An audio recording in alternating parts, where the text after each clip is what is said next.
fucked the dragon. Twice. I just missed that on the introduction. Yeah. I finally fucked the dragon. Twice. I would ask whose D&D it was in, but I kind of don't want to know who allowed it. I also want to know some of the details. Look, it was just a seduction, then a tasteful fade to black. Thank you very much. And who allowed it? Oh, one of my friends from up here who does D&D. Ah, okay. It wasn't one of our previous crew. Because I know that if anything would have happened, it would have been something like Sam would have had you crushed. Matt would have it be that you come back out, but you cannot have kids ever again. It gets even worse because we, for whatever reason, I'm not going to go into details, my druid had been taken into a universe that was based on what's the one for? Children's media. So we'd been taken into I was a druid. We had fallen into the bit with the dragon from Shrek. So I turned myself into a donkey. And I think you can see what happened from there. Okay. I love it. It's beautiful. But now I can tick this one off my D&D bingo. I have indeed seduced a dragon. Now, that then begs an interesting question, because we know that in one of the later Shrek films that Donkey and the dragon have had kids, and they're half donkey, half dragon. But what if it's a druid who's transformed into a donkey? Do the kids come out as half donkey, half dragon, or half dragon, half whatever race your character was prior to the transformation? Human, and I'm going to say they come out as half donkey, half dragon, but probably have the capability of turning half human, half dragon, in a sort of like a weird shifter situation. Mm-hmm. Okay. It's not a scenario, but anyway. Real question, very important question. Do you think they come out of eggs? Oh, now this just hurts. Okay, next question. I'm going to bed. Was the dragon was the mother, wasn't it? Correct, yes. Eggs, yes. Okay. Yeah, reasonable enough. Just wanted to ask because obviously there's some issues there. Because I mean, we're not going to get into this. It's fine. This could be for another. Pretty well of getting into this can be for a more full-blown conversation another time when we have less brain cells and we're not streaming. So hello everybody and welcome to Crabby D&D. I am here with Kat. Hi. Kay. Meh. Vinny. Hello. And Romulus. Greetings. Kirv will be joining us at some point soon. Unfortunately, where we had a family gathering today, she's heading home a bit late, so there is that. But we will be beginning, and hopefully she'll be joining us at some point soon. So are you all ready? Indeed. Yeah, yep. Yep. Ready to fucking fail. Oh, we're fine. Welcome back, one and all. Glad to see you all survived after last week's roll. I think we should see how they get on, though. So let's begin. Last session, our party of horn-based adventurers, Kat, Kay, Kirv, Romulus, and Vinny, left Zaker's Crossing at last, as, due to their recent run-in with the local law, they weren't allowed to leave for a few days. Now, otherwise, on the road and free, the party left Zaker's, heading southwest initially along the road, before diverting their path past the farmlands in the direction of the abandoned giant fortress, somewhere to the northwest. Before they could leave the campsite, however, they had a run-in with a strange old man who stayed the night before turning into sand. Rather odd, but that's what happens when you get an odd roll on the random encounter table. But back to it. Having travelled on a day, they realised that they lacked the supplies for the trip, and have been trying to scrounge by with whatever they could find. But things were looking not so hot when the party were beset on by a group of 3 meadow trolls. After a surprisingly swift encounter, and the party otherwise diverting any real harm, the party stands there considering their next move. The meadow trolls otherwise fleeing your wrath this particular day. You stand there on top of one of the rolling grassy hills of the land, the sun peeking down at you through what little split clouds there are. Gentle breeze brings in a freshness and the scent of all manner of flowers and pollen from the mid-autumn season. You can see the mountains off in the distance, a fair ways travel away, at the very least a good 2-3 days till you make it to the base of the mountains before your hike begins and an attempted trek to locate this particular giant's fortress.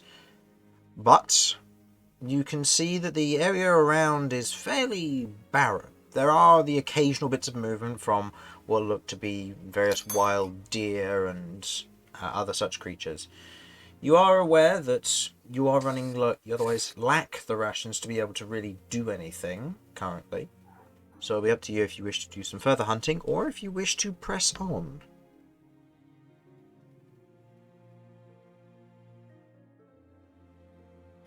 Either way. I press the on button. So, a few things first of all. I am injured, and I suspect Romulus, you are as well. I have been mildly inconvenienced, it is true. So I wouldn't mind stopping for a break. However, given that those trolls are capable of healing, they might be back. So it may be an idea not to wait here. I suggest we go in a differing direction to the one they ran off in, and try and locate a place to hunker down if necessary. Of course, you're welcome to rest. I'm wounded but not taken out, if you understand me. I could certainly go hunting whilst you rest.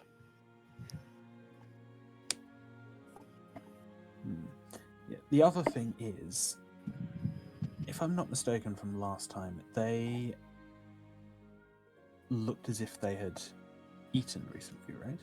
Correct. As they were dripping with blood? Yes, there was fresh blood dripping from their mouth and kind of there were stains where they'd obviously wiped it on themselves. Could be that they brought something down. We could go looking in the direction they came from, see if we can find anything.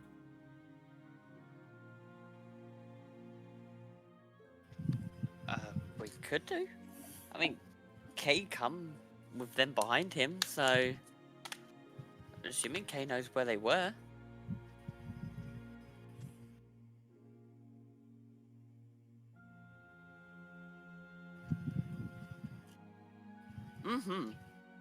Very good.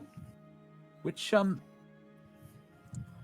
Chris, which direction is our target at this point in time? At this point in time, your target would be... You know it is somewhere along in this particular region. You don't know where, but you know that the mountain edge is... It's going to be at the very least a 2 to 3 day travel through the mountains. And to get to the edge of the mountains here is going to take about 2 days because you're walking off-road. So... If it's in this area, you're looking for at the very least a 6-day travel currently, because you've already travelled a day. Because I'd say you're probably about here at this point. So you have a ways off, shall we say. You're not going to reach the base of the mountains today. You'll reach the base of the mountains tomorrow.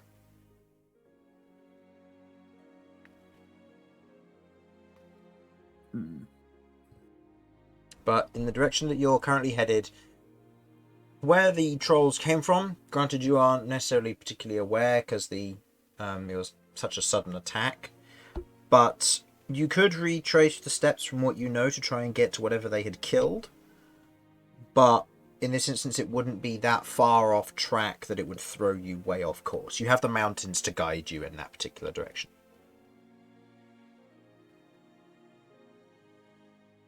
Oh, we can try. Do people want to? Yeah. Who would say no to free food potentially?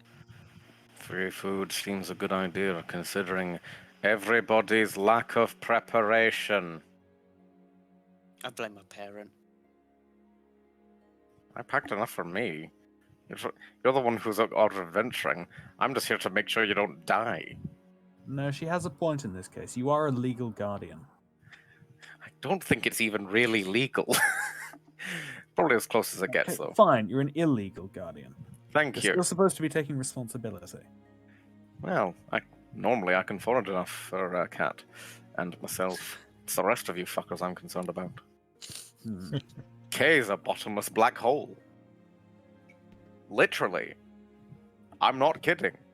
I don't know, the amount he's been harvesting, he's probably got enough food to last him a while. I mean, every single fight, he gets something.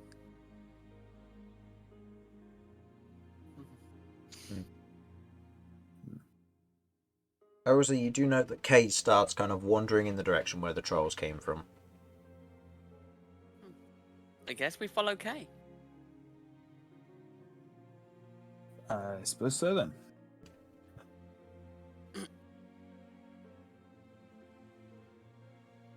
Okay. Following along, doesn't take you long to find it. It's quite easy to see that there is a patch of grass where it's otherwise been laid mostly flat. And you can see what looks to be a rather pulled apart deer. You can see the head has been pulled off and where the spine is still partially attached. You can see bits of the throat have been torn out and kind of splayed onto the ground a little bit. Bits of kind of long stringy sinew have been pulled off from presumably in between teeth. Large kind of scrape marks, and the entire torso has been torn open. This has not been a preserved piece, and salvaging something from this isn't going to be very doable. But with a high enough roll, by all means, you might be able to salvage some of it.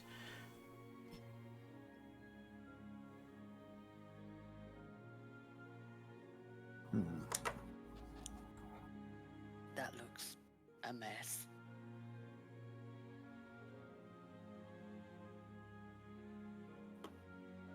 And indeed it is. The smell is one thing as well. That's another point. Is the carcass attracting anything? Looking around, other than what you can see yourselves, you can see what looks to be a few birds of prey kind of hovering overhead. But other than that, there doesn't seem to be too much else. I mean, the trolls, they went off in another direction. Whether they'll come back for the corpse, you don't know. But it doesn't seem to be attracting anything new. How far above Make these birds of prey? me a perception check.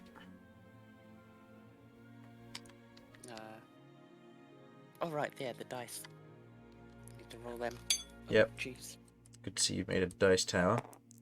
I'm going to dismantle that dice tower. I'll do it for you. There you go. Huzzah. I'm very pleased with that. There you go. You take Okay, 29 points of damage. I died.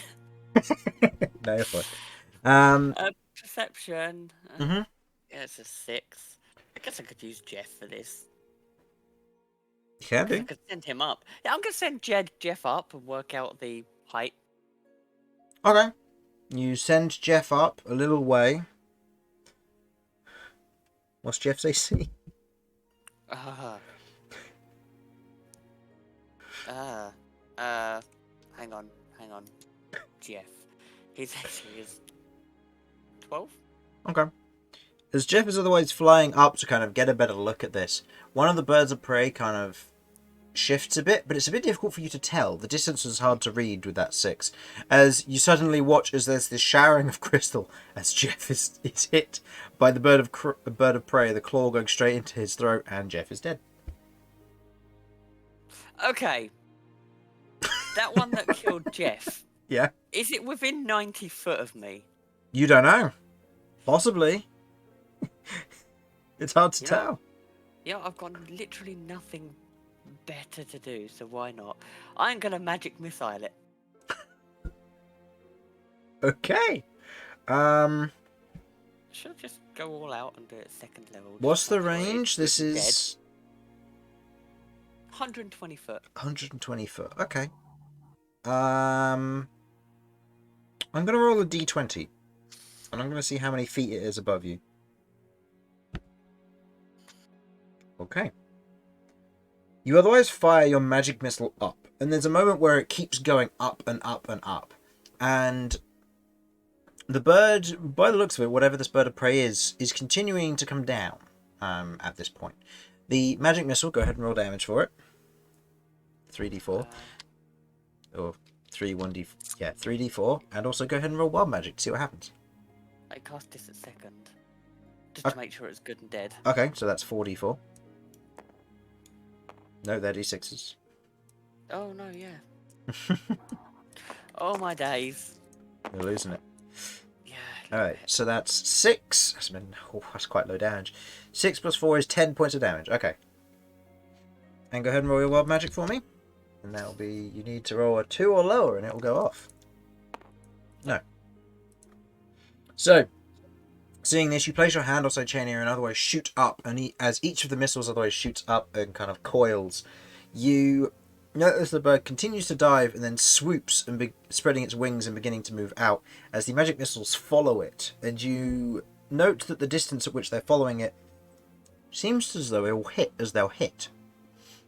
As they otherwise go and hit, you watch as they clip the back feathers, but the bird is otherwise just out of range.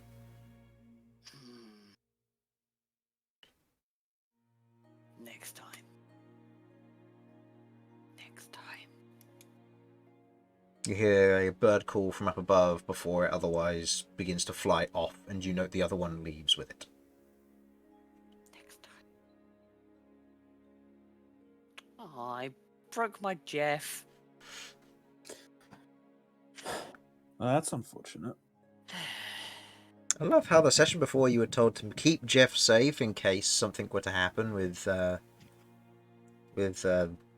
you know, the black spot inside of him. Stuff. And then No. you proceeded to send him. You said it should be okay as long as I don't. Keyword is disband should. Jeff. Ah. Well, We'll have to see what happens when you next summon him. give me 10 minutes. How long is this spell? The During black spot is gone. during this time, while it was going on, were any of you going to be attempting to dismantle the carcass or anything then? I'll give it a go. I'm pretty good at survival. Okay. Are you proficient in survival? I am indeed, I believe. Okay. And anyone who wishes to assist, if you are proficient in nature, survival, or medicine, you may provide advantage. Anyone? I know that Kay is proficient in medicine, so if you wanted to assist, just... Yeah? Okay. Yep, so Romulus, what's your survival total? Natural 20. +4, if that Okay, matters. So 29. Going over this carcass, there's a lot of it which has been torn out, damaged, and presumably got troll slobber on it. So it takes a little bit of while, but you otherwise flip the deer, or you flip the stag over and begin to kind of cut away at the fur on the other side and kind of take what hide you can as well. A little bit of useful hide for it. You probably make a small bag or satchel out of it at most, but nothing amazing. You otherwise cut that off with the carving knife using Kay's guidance and medical understanding. You make incisions in certain areas and you pull out what looks to be kind of slices of meat where there are layers of fat on it from the late autumn, where you otherwise manage to salvage those. I'll also say you require the 2 antlers, which are both pristine still, despite the nature of this. So that's 2 pristine stag antlers, and I will say if you have a way to cook and treat the venison, you will have enough for 1 meal's worth of food. Which will provide the entire party with the equivalent of rations. So everyone will be eating for that day.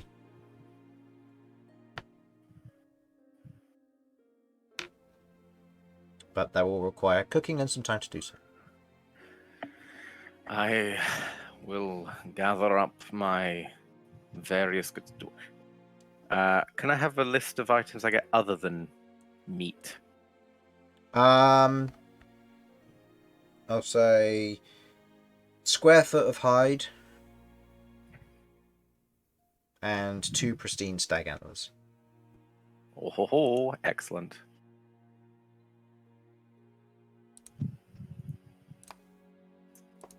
Okay.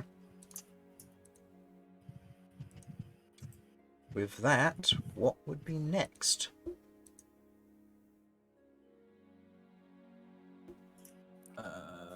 So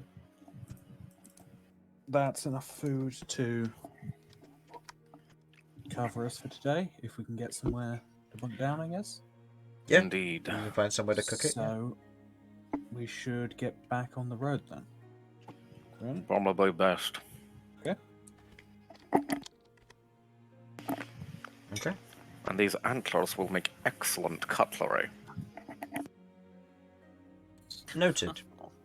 Oh, no. I'm not gonna waste antlers on cutlery.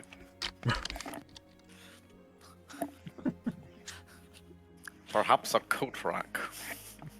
Oh,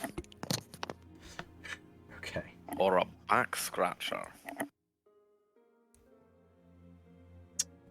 Okay.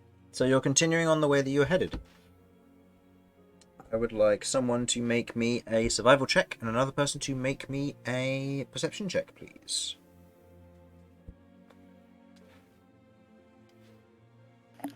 A perception check. Kay is making a roll. Perception. Perception. Okay. And who's helming the survival check?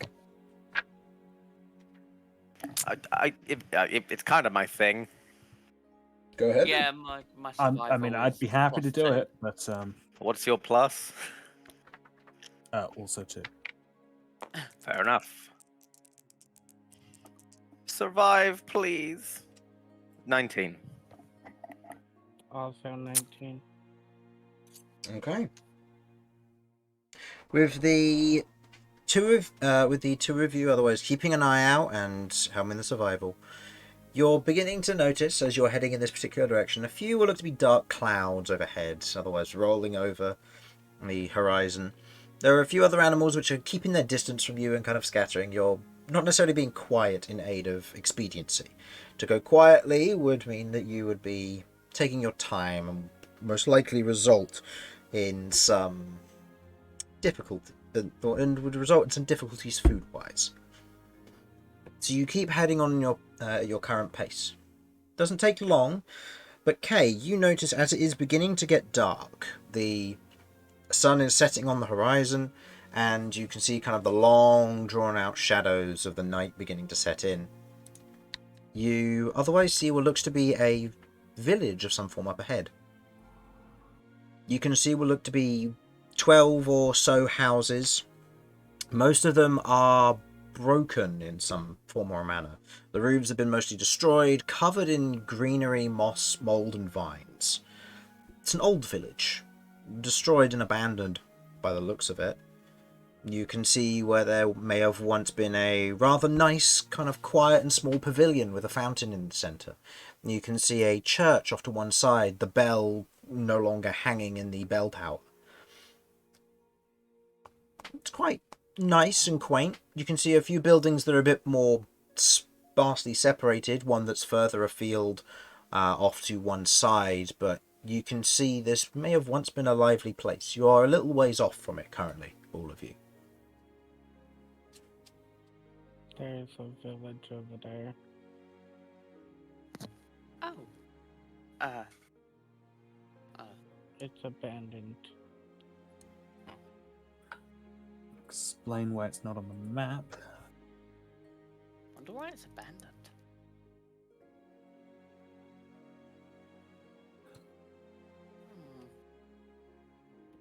As long as there's no like crystal bugs that want to murder us.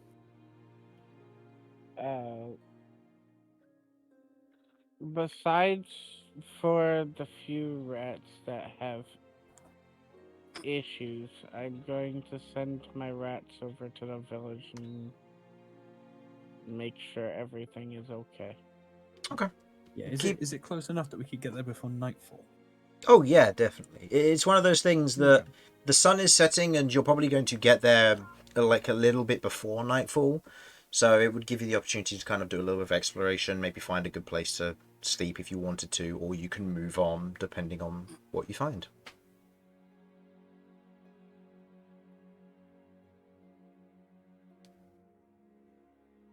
Okay. Then. So, with the rats heading on ahead, I would say you have to keep, because they have to stay within 90 feet of you to maintain control over them. Yeah, I will move up close enough to be able to keep in range of them. Okay. Moving forward and ahead, go ahead and roll me I'll say, an investigation check. This will be using the rats investigation. Let me quickly check what theirs will be. You can go ahead and roll. I'll just have a look to see if I can find a rats.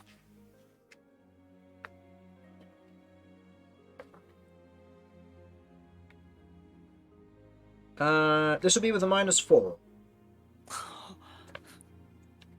for the rats to kind of look around here.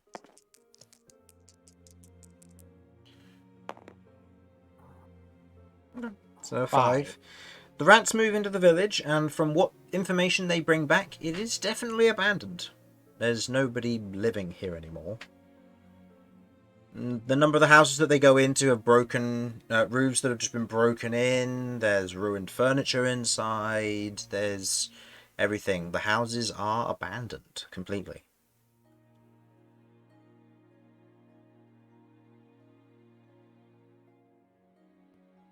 Okay. I'm just gonna let the party catch up and go. Okay. The rest of you catch up. You can see the ruined buildings, the kind of the old church with the creeping vines running up the side of it. The roof a little bit damaged, but a little bit more, not necessarily well kept, but long lasting compared to the wooden houses of the rest of the buildings around here.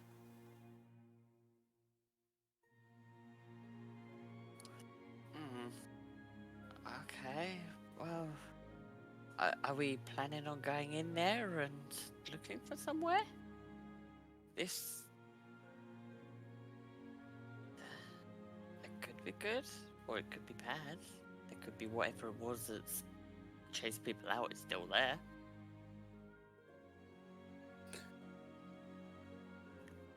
But then shelter won't go amiss. Yeah, shelter would be useful. We can set up there and take a look around. Okay.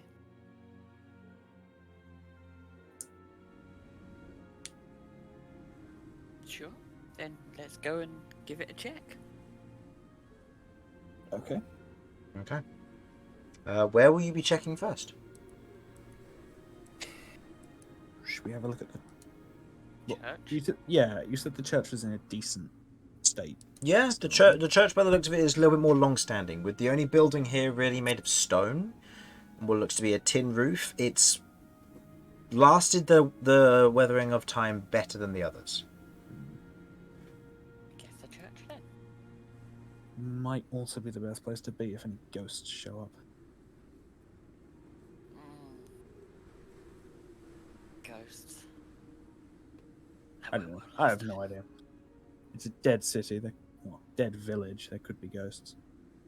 Who knows? Well, yeah. Let that after the bevets.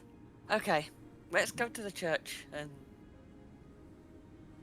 then go from there. Okay. Heading closer to the church. I assume you're all heading as a group, unless there's anything anyone else would like to do.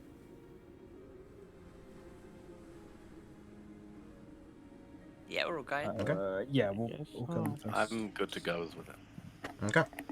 You head over to the church, and you can see what looks to be the stonework very much intact, the vines creeping up the outside of it, the kind of what looks to be a few wildflowers that have grown in what used to be well-cut herb gardens or flower beds by the looks of it.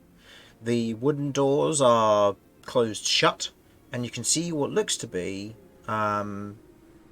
the keyhole itself has otherwise rusted quite heavily.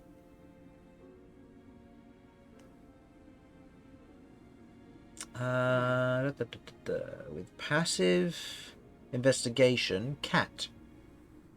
As you approach and you're otherwise getting closer to the edge of this area, you're just generally looking around and you note that there is a line of what looks to be a line of white running just in front of the doorway.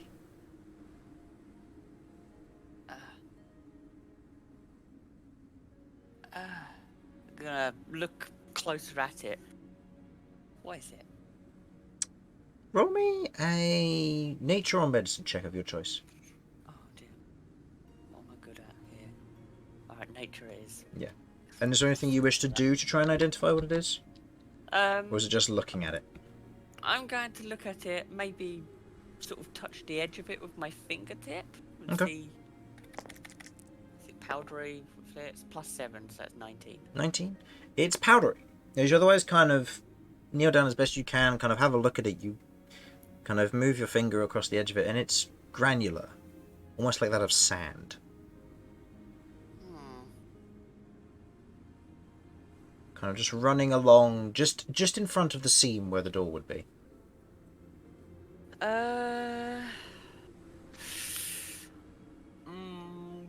With my knowledge of magics and a lot of the research that I've done, could I associate this with any form of casting or spell?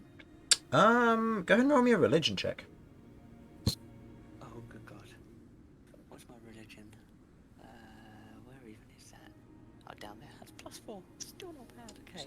Is there anything else anyone would like to do while this is going on? 15. Have we seen this line now that Cat has... Yes, Cat has very much kind of made it known. Okay. How long is it? It runs from one end of the doorway to the other. So it covers the full, not necessarily the full arch as in like it goes up, but just along the ground it covers the full doorway.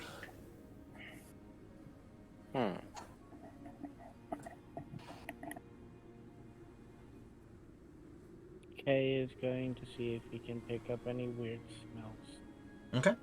Go ahead and roll me a perception check. And what was the total there, Cat? 15. 15. Okay. So we get from Kay.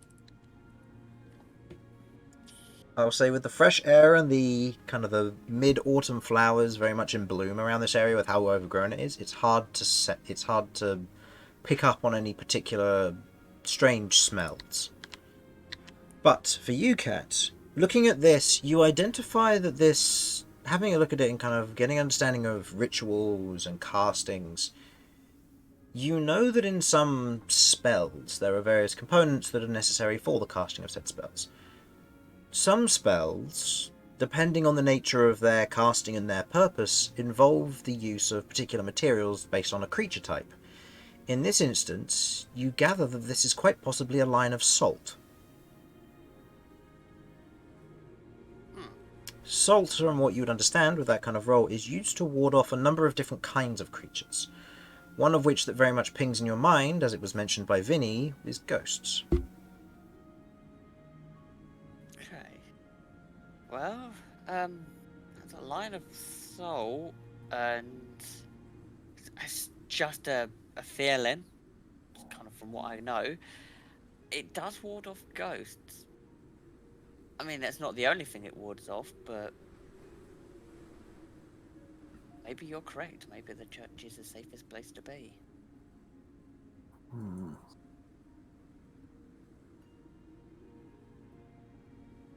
A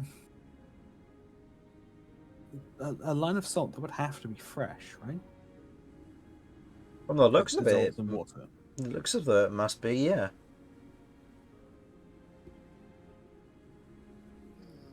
But the lock is rusted.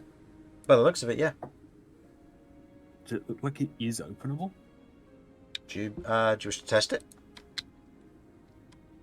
Knock on the door first, maybe, if someone lives there. Good idea. Okay.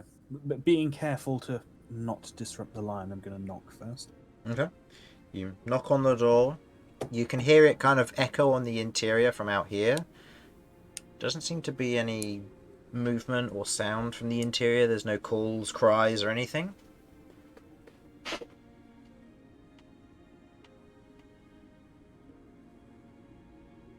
It's at this time that Okay. you're noting that the shadows are getting a lot longer, and nightfall is imminent. It Yes. might be possible that the church is the most dangerous place. That was what I was thinking. Can I take a moment to take a look at the lock and see how good it's looking?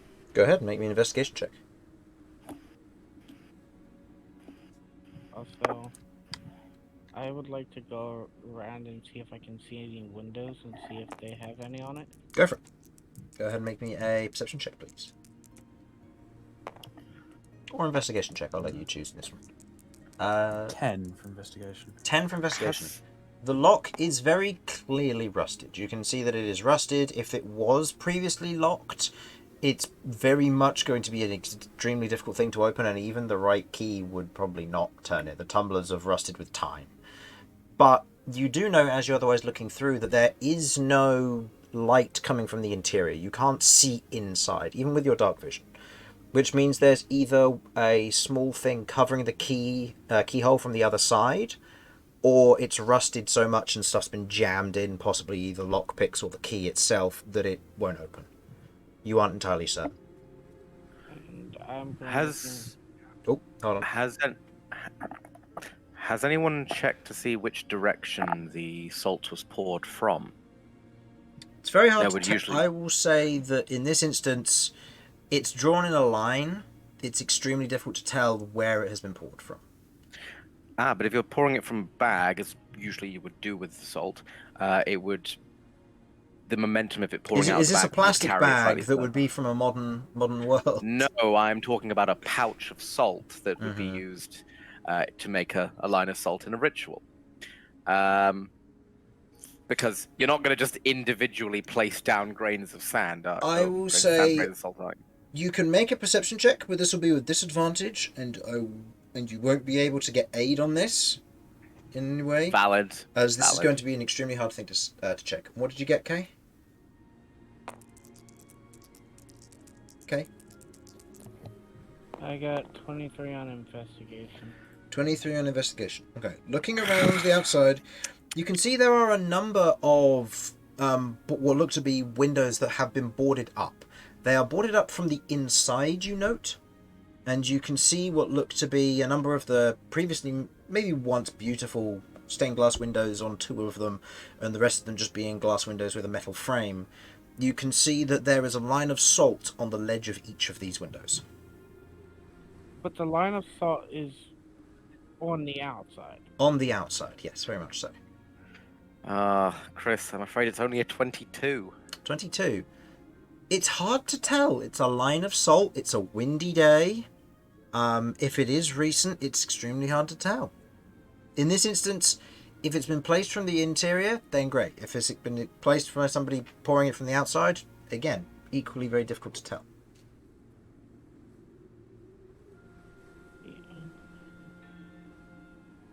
Mm-hmm.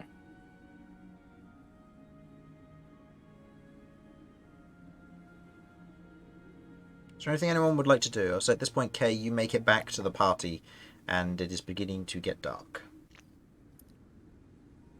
I mean, if he's... I'm assuming Kay's reported back what he's found. Yeah. Yeah? Okay. So, if the windows are boarded up from the inside and there's salts on the outside, wouldn't that mean that someone is in there? Or wouldn't they have done it from the internal? That's Well, if I- assuming that the boards occurred beforehand, or after rather. It's true. I mean, I guess we can squat here, and depending if ghosts appear, we might then have to break into the church, or yeah, we can't. I don't know. I don't know what to suggest. I always thought church would be the safest place from ghosts, but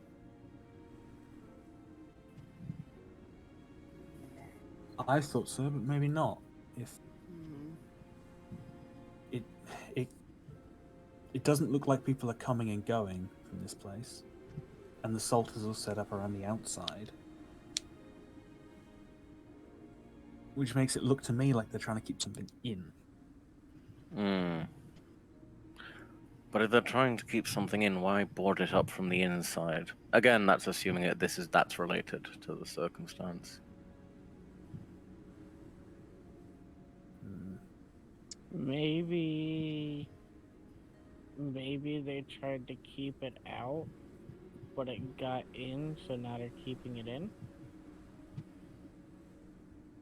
I mean, that would make sense, I guess.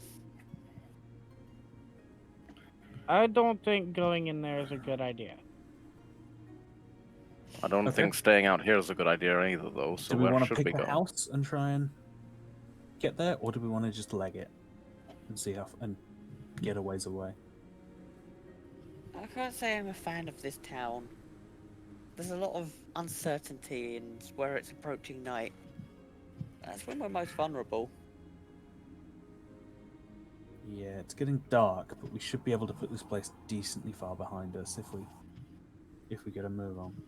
So with the passive perception of the party at this point, those of you without dark vision are finding it very difficult to see as you are moving into non-bright light.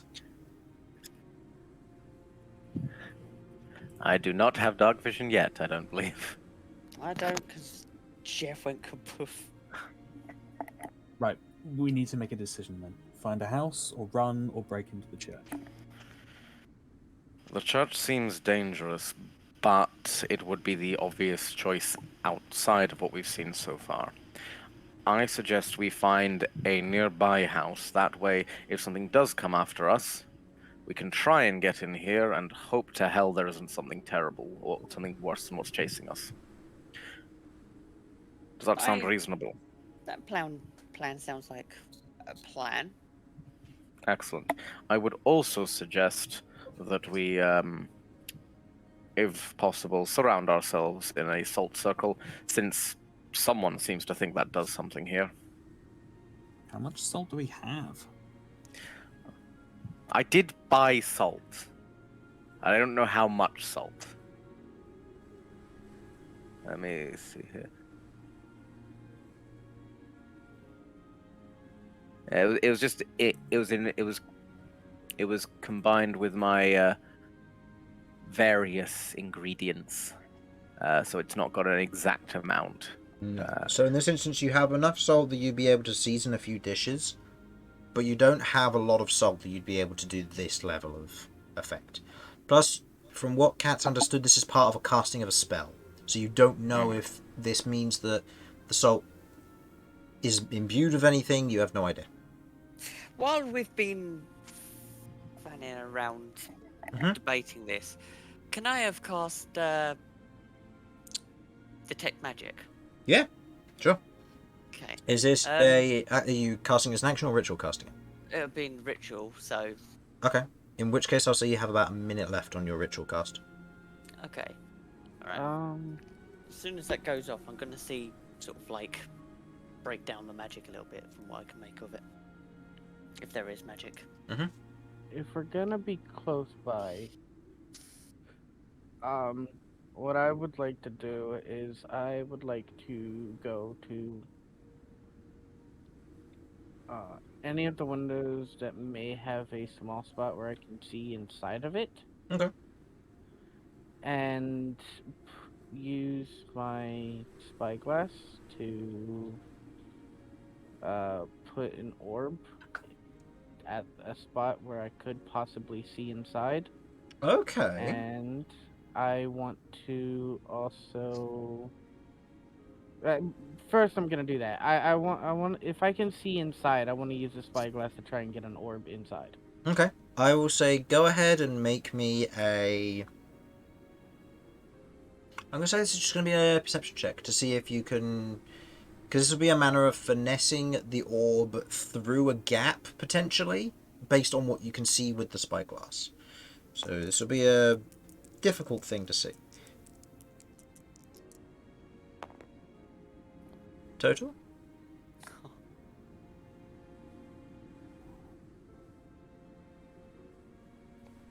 That's a 10.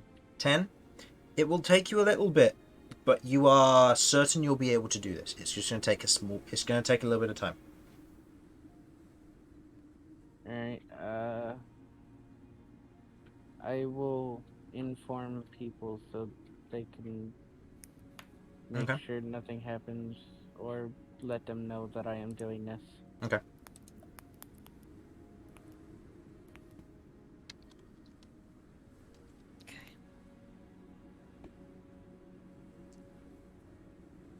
Okay. You let the rest of the party know. So, Kat, at this point, your detect magic goes off. Mhm. As your detect magic goes off, you immediately kind of have a look around in the vicinity. You can see that the salt is magical. Very, very faintly so with an abjuration-based magic. Unsurprising, given the nature of its protective nature. Abjuration also is used for containment as well. So it's uncertain as to what exactly it will do, but it's not strong magic by any means. Okay, is there anything else around that's magical, except for the party, obviously? Go ahead and give me a perception check.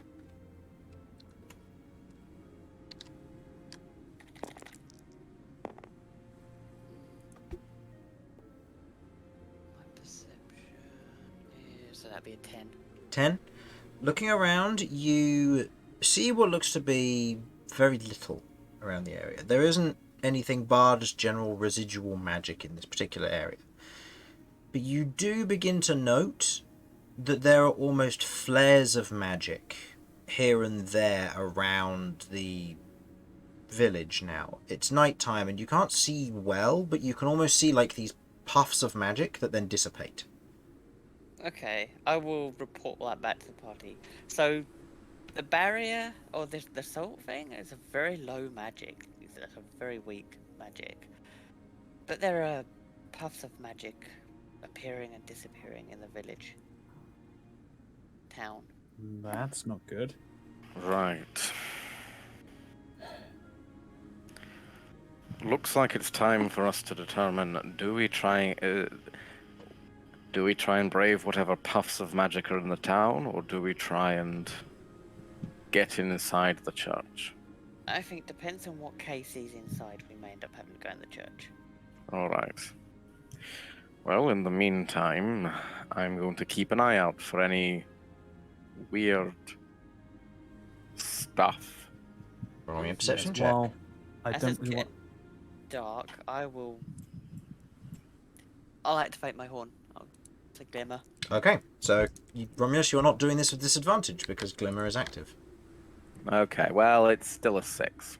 Okay. Looking around, the light doesn't go very far. You can't see the houses. You can see what may be their general shape. It's hard to tell. But you can't really see much else. And Kat, at this point, because of the position of the horn on your head, your detect magic is currently blinded by the Yeah, no, nature that of your checks out. magical light you've just created in your face. So Yep, in this that instance, your detect makes magic has been nullified. That's fine. But with that perception check, and all of you begin to pick up on this, as Kay, your vision very much kicks in here. As you otherwise look through the spyglass, there's a moment of where you feel the orb lock in place at a good spot, and you get a look on the interior. Looking in the interior from here, you can see what looks to be a mostly abandoned chamber. Go ahead and make me a perception check for me, please.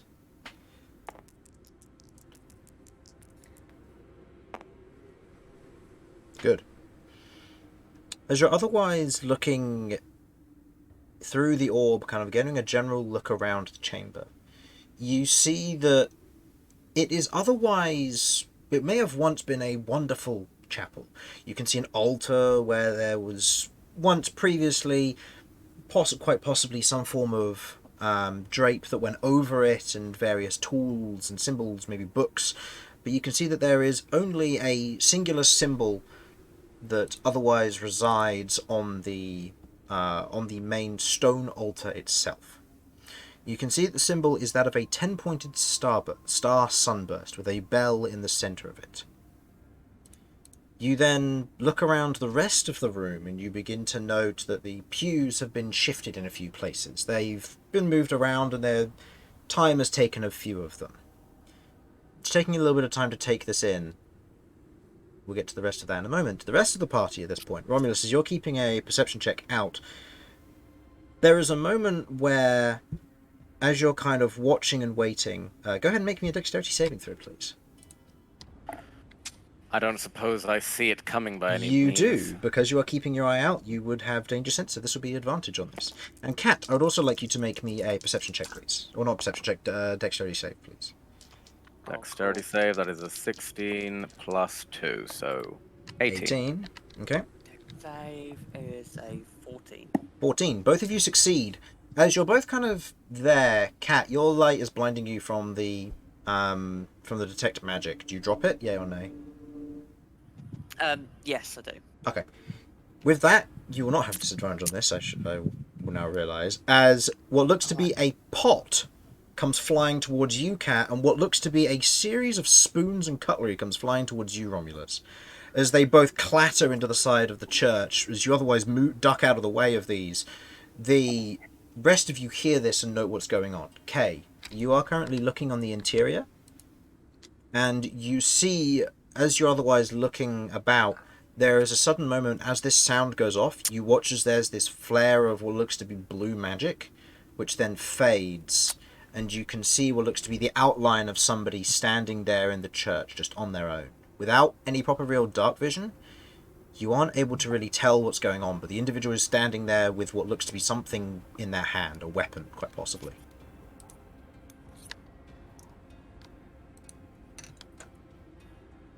I see. What do you mean by no proper dark vision? You have dark vision, but in this instance you can't see in black. You can only see in black and white because there's no light on the interior. So there's no way to really tell. There was the flash of blue, which kind of brought you back to regular light and then back down to dark vision, and it's just dark silhouettes. You can't make out a lot of detail here. I see. You see what looks to be a person on the interior. The rest of the surrounding that you take in what looks to be a few bookshelves, a few tables which look to have knives and weapons laid out across them. Almost ceremonially so.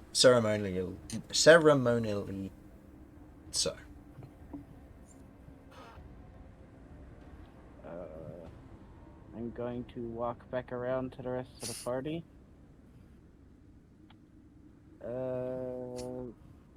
There's somebody in there. Huh. It seems like there's someone out here as well. Okay. With that Which is the bad guy, which is the good, I guess. With that being said, Romulus and Kat, are there anything you're doing, or am I doing another round of attacks at some of you? Do we go in? They have a weapon, so, and there are a bunch of blades and stuff all over the place in a ceremonial fashion. Maybe it's someone scared and they're hiding in there. If they're a ceremonial, then possibly.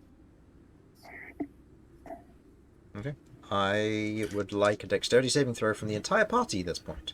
And I will roll for Kirv in the meantime. Okay, well, what were you going to do, Romulus? I was wanting to... we've got confirmation that there's a person in the church. Yeah. Like, we heard that from Kay. Yeah. Yeah. I'm going to knock on the door and shout, "Sanctuary!" Okay.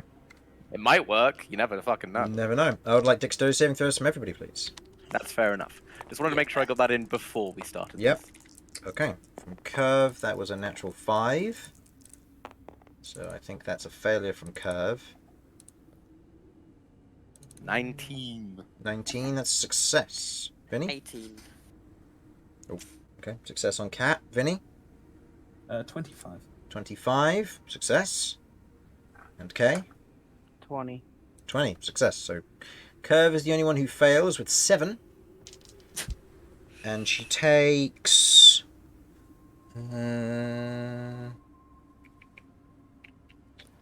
I'm rolling the wrong dice. Okay, well, this is the first roll, so just as well I noticed that now. Yep.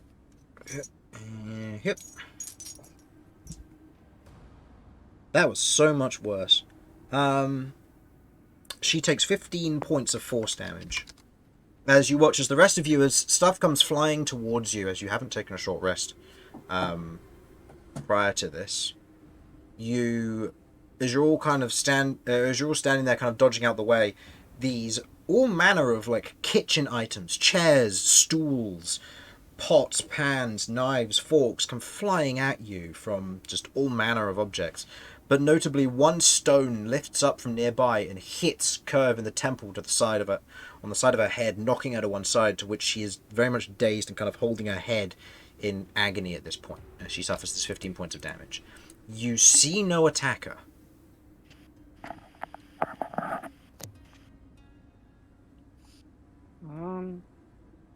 What do you do? I think now we try and get in. Okay. Okay. So the door's locked and rusted shut, correct? You haven't tried. Fuck. I'm gonna try and open the door. While he does that, I want to see if the person moved inside when he yelled out sanctuary. Okay. So you're gonna have a look back on the interior. Yes. Okay. Go ahead and make me another perception check. This one will be with disadvantage, given it's being done in a hurry.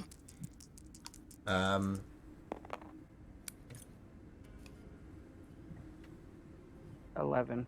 11. They've moved from where they once were, and it looks as though they are walking towards the door. They're coming to the door. Okay. So, at this point, what were you doing, Romulus? You're going to try the door? I'm going to try and open the door, being careful not to mess with the line of sight, though. Okay. So you won't be able to pull the door, because the line of sight is right in front of it. If you'd mentioned it was a pull, then we'd know for a fact it can't have been placed from the inside. Well, we don't. Do we know if it's a pull? No, you don't know if it's a pull or a push door. You just said not disturbing it. So if you want So to... I'm going to push Okay. and hope that is how it opens. Okay. You apply a little bit of... You know what? Look at the hinges, goddammit. Okay. Do I see them? I'm still pushing, but like, do I see them? No, which means it must be a push door. Indeed, thank you. So in this instance, you push. Are you pushing with weight, or are you gently pushing the door? I think I'm going to start off at a reasonable push, and then move on to shove. And if it gets real dangerous, I might go into pushing someone off a cliff. Okay. So murderous intent against the door. Got it. So no, murderous intent only after I fail to open it with a normal push. Sort of like you know when you're not like, I'm not like trying to shove through something that's locked, but I'm trying to open it forcefully. Yep, I know what you mean. So you push against the door in that moment. As you do, the door shifts, but it doesn't open. It feels like it is blocked or barricaded from the other side. But not locked. But not locked.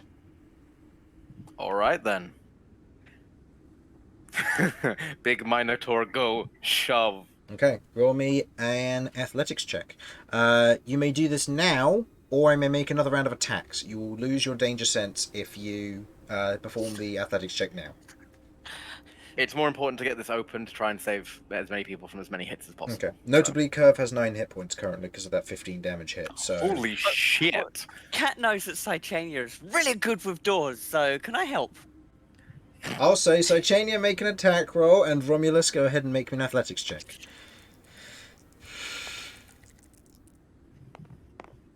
That's 11 plus whatever. 24. Okay, so as Cychania kind of pushes towards the door, there's a moment where the door weakens for a moment as Cychania pushes against it, for Romulus shoulder barges the door, which you can instantly hear what sounds to be a splintering or a snapping from the interior. I'm just going to see if the door holds up. What was your total? 24? 24, yeah. Okay, so I need to roll this. Okay, no. The barricade on the interior snaps and breaks. It is an old timber brace, and as you otherwise push through, the doors burst open. to which you are greeted by what looks to be a figure standing before you. Notably, do you take in the figure's appearance or do you rush in? I'm gonna take in the figure's appearance because I think it's a look of ha! Oh shit! Who are you? Okay. Looking in, you can see what looks to be kind of a younger man, probably somewhere in his early 30s. What looks to be a kind of scruffy black beard, just kind of wrapped around his chin. You can see that the majority of his head is bald, bar what looks to be a few kind of very deep widow peaks, and the rest of it is very thin hair. You can notably see kind of bright brown eyes in the light of from Cat's light, and notably you can see straight through him to the pew behind him, and the table covered in weapons. So he's a ghost, and this entire town is probably filled with ghosts. Mm-hmm. Got it. Who's rushing in and who's taking in the appearance? I mean, Kirv is like dying, right? Or Yeah, close to Pretty death. much, yeah. Yeah, I'd probably be making sure Kirv got in before I did.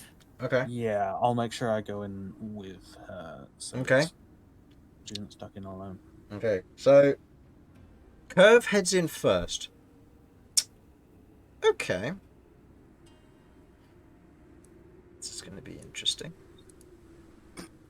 As you otherwise pushing Kirv in first, unfortunately Kirv isn't here to roleplay this, but as she steps in, you note that she begins to hop very heavily and very suddenly.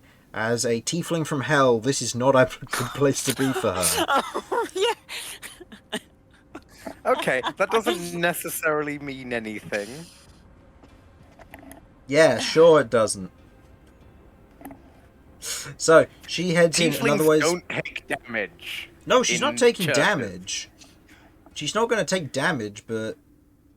Only Help her emotional getting- damage, and that help- doesn't hurt hit points. No, but help her getting asleep tonight.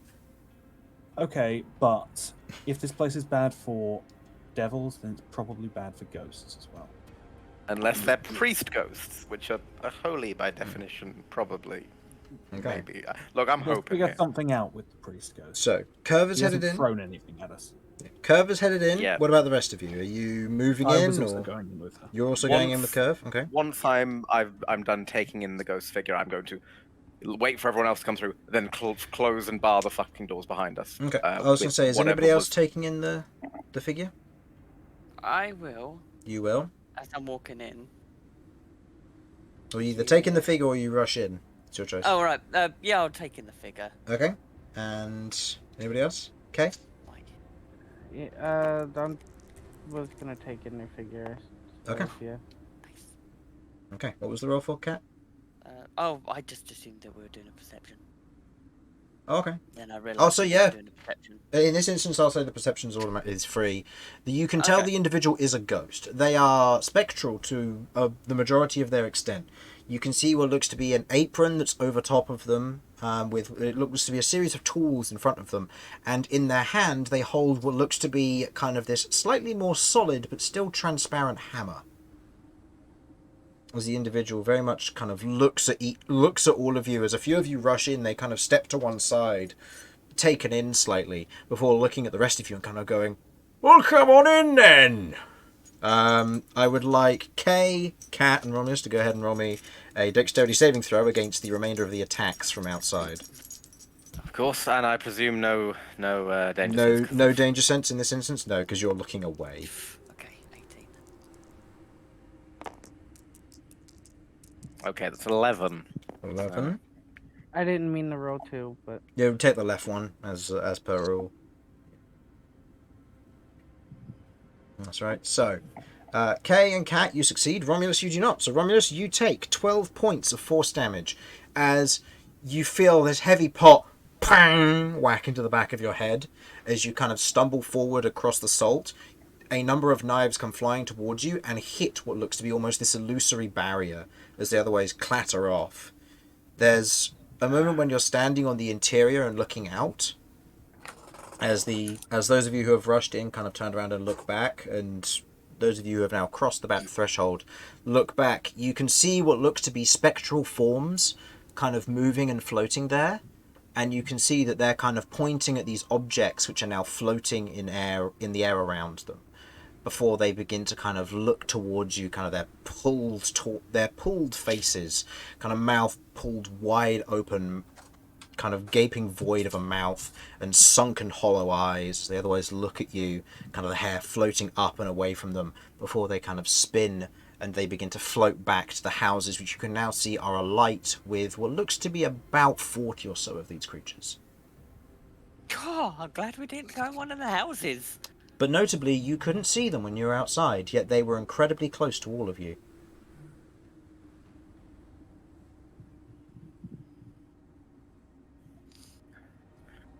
Well, apologies for barging in, but I would like to request sanctuary for the night, for me and my companions. That's quite all right. Shame I wasn't awake sooner. Please, let me help clean up. And I'm going to start, closing the door, fixing everything up. Yeah. I'm good at woodwork. You're so good I'm at gonna woodwork, just, just get the glue out, fix that. Yeah, that's all right. The I individual... made it from rat bones. Yeah, that's all right. The individual otherwise kind of looks at you and looks around your friends for a moment before kind of continuing on with what they were doing, kind of helping you put the brace back in place. And you can see that there's a moment where they take the hammer and they kind of lightly tap against it, and then they do a heavier tap, and you watch as this seal of magic appears upon the surface of it, kind of very much a flash of what looks to be a hammer with sunbeams radiating from it. As they otherwise take the stamp away, the wood heals and mends. I've had to do that a number of times for different adventurers. Pleasure to meet you all. Name's Graham. Pleasure to meet you, Graham. Yeah, you can see the individual now. Let's change this back to a bit more better. As you're otherwise kind of taking the individual in, with the light from Cat very much kind of illuminating what there is of this interior of the church available. You can see that they are not human necessarily. They are humanoid, but they have what looks to be kind of a giant blood descent. They are a larger, stockier build, kind of larger shoulders about them, as they're otherwise kind of looking about you all. They put the hammer to one side and kind of pat off their hands before kind of looking about you all. So, what brings you all to this fine place? Well, we are traveling to locate a ruin somewhere in these mountains, but night came and we found ourselves beleaguered by the day and various aches and pains, and also ended up being attacked by some floating cutlery outside. That is, the cutlery part was mainly due to the ghosts that live out there, but yes. Understood.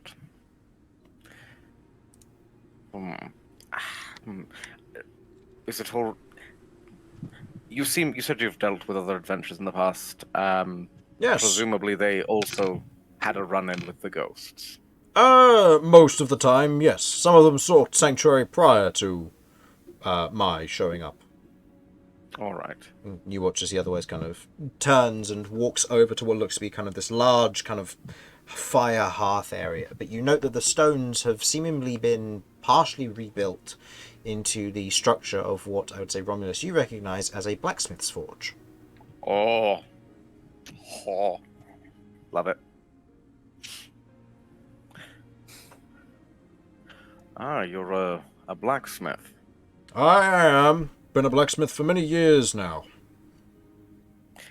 I must say, I work with wood myself, but the smithing crafts have always intrigued me. We must rest. Our friend must rest for now, but I don't suppose you'd be open to showing me just the basics. Of course. And by all means, take a look at the wares. I do not mind if you wish to take one for yourselves. I'm It's free. It's very generous of you. He gestures to the table, which you can now see with the light being properly projected from Cat's light. You can see that these weapons are partially transparent, but look solid to a certain extent. You can see what looks to be a few short swords, a long sword, a couple of daggers, a spear, and a halberd. I would like to insight him, please. Insight, go for it. Yeah. Something feels off about him. Apologies, I need to be right back. That's all right.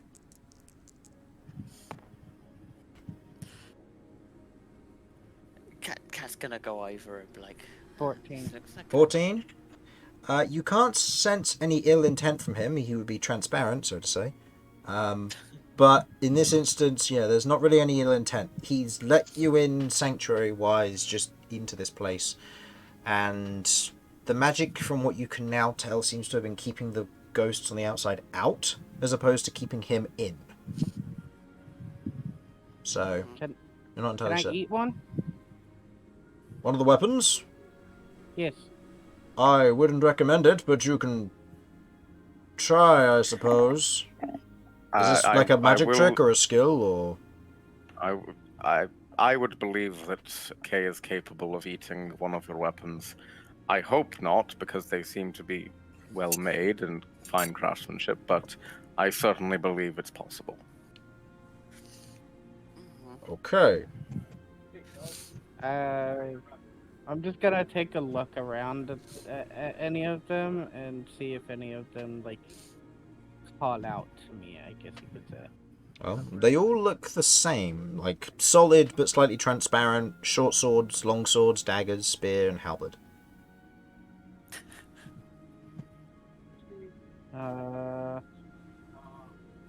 And Kat, what did you say you were going to do?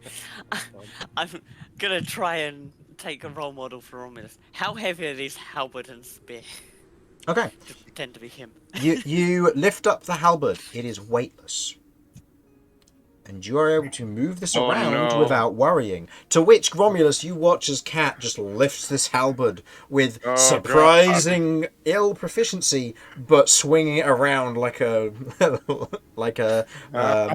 foam tube. Can I have this one? What have you got there? Oh, I got a big pointy stick. I'm like you now. I've got a big long weapon. By all means. The weapons are for anyone to take. If you feel that you would want to, you're welcome to. Only one per, I will say. Just to check here, as I look over these items, do they look like they will disappear after a certain period of time, or if they leave a certain area, or something like that? You don't know. Or okay. This is magic, Romulus. You don't know. Yeah. Vinny, look at the magic. Tell me what the magic does. Vinny's away. Oh, Vinny's back. Vinny is back. Vinny is not exactly an expert in magic, however, but he will look at the magic and attempt to deduce what it might do.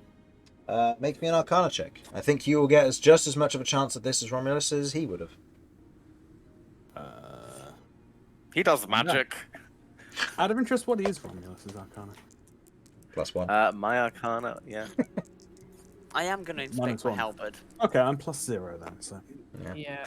I was You're gonna... right. I should make my own roll as well. Yeah, but in this instance, Romulus, there's no way you'd know because you don't have spellcasting ability, whereas Vinny does.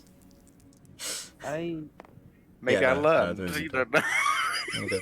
What were you going to do, Kay? I was going to basically inspect one of the short swords and see if I can tell what kind of magic it is just by picking it up because of my sensitivity. Okay. Because I know it's magical. You pick it up. It feels cold. That's it.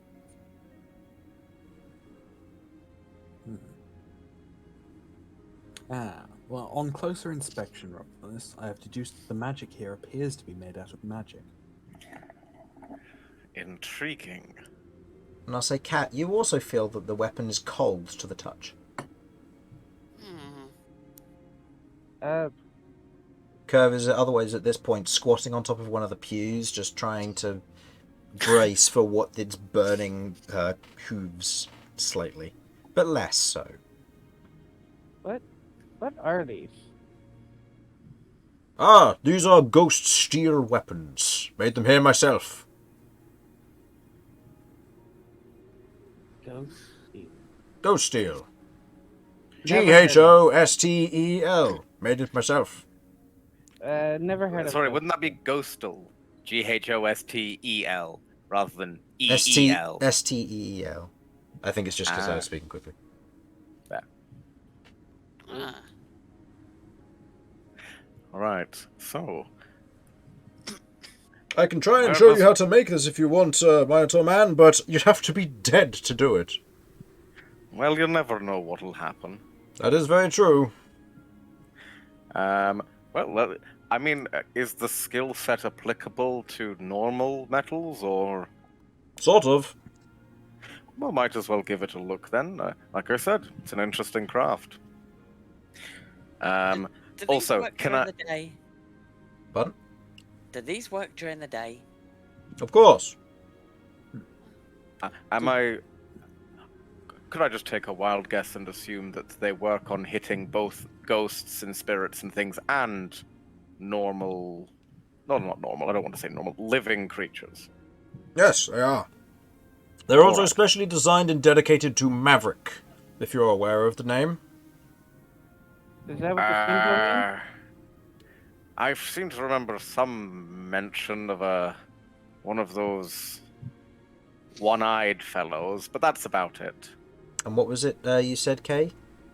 I pointed to the symbol and asked, "Is that what the symbol means?" Are you the one on the altar? Yeah. Ah, no, that's to Motalin, Maverick's original worker, shall we say, or friend.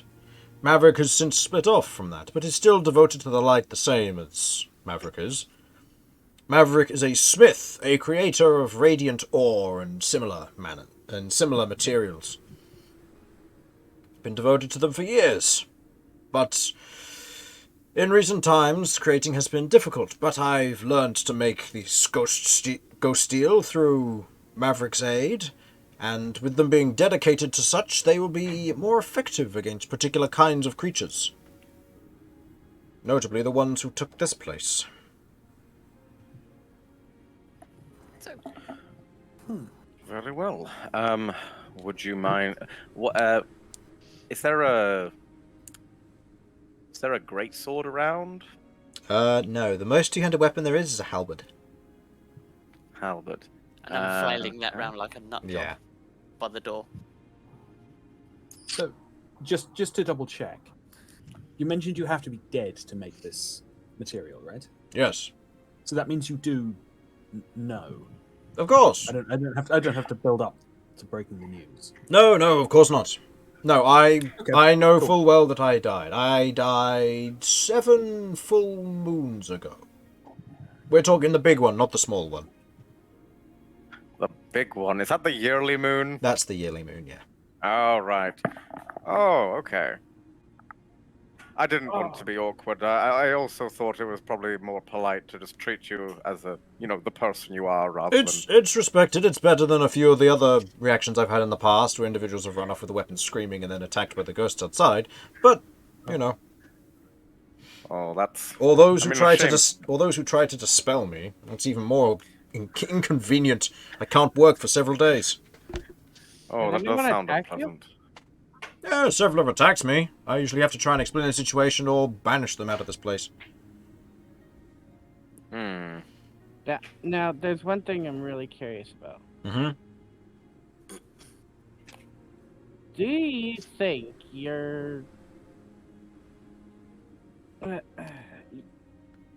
that type of metal will work with my metal? Do you want to just show off your tail, Kay? I show my claws. Maybe. I mean, in what manner? You can still wield the weapon, no? It's more.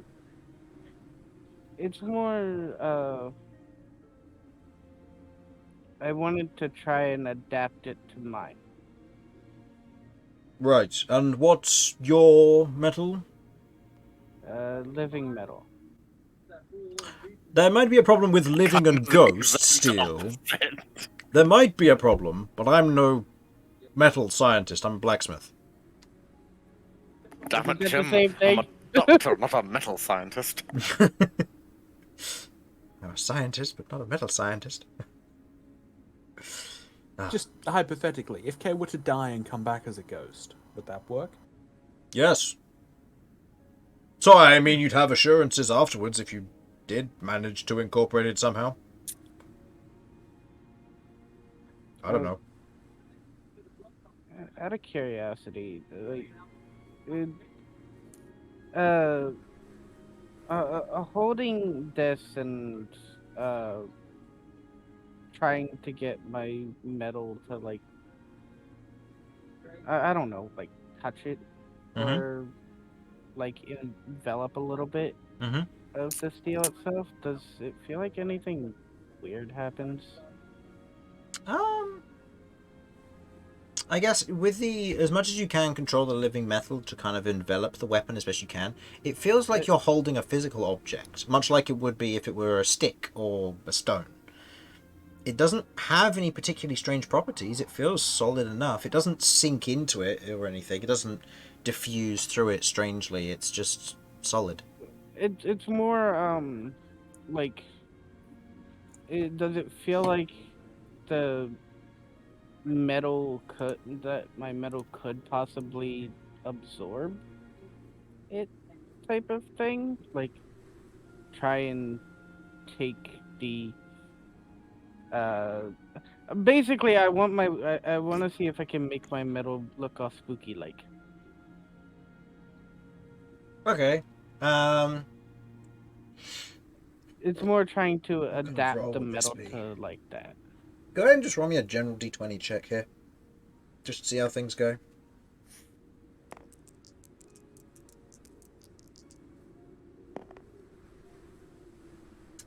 I'll say trying to make it look all spooky-like and like the ghost steel doesn't seem to be working. It's, as you otherwise try and change the living metal, it seems to just remain as the metallic colour and likeness to what you are familiar with. You otherwise don't know. Alright, I'm just gonna put the short sword back and take one of the daggers and kind of like go off into the corner and try and eat it. Okay. Okay. And the rest of you, do you just take weapon or say anything to this individual?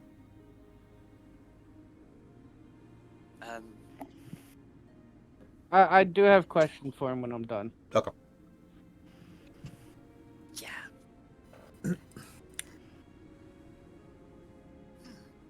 Actually, I'm gonna go over to him. I'm gonna stop flailing my halberds for a little while and go to him. Do you reckon you could forge a needle? A needle? That'll be quite precise, but I can try. I can How help with the strong is this precision. metal? Sorry, what was that from? I was just saying from I the can. line. You can try. I can help with the precision. To which the reply would be, "You'd have to be dead to help. Might be a bit difficult." I'm working on it. Don't worry. No, don't die! Yeah, wait, what?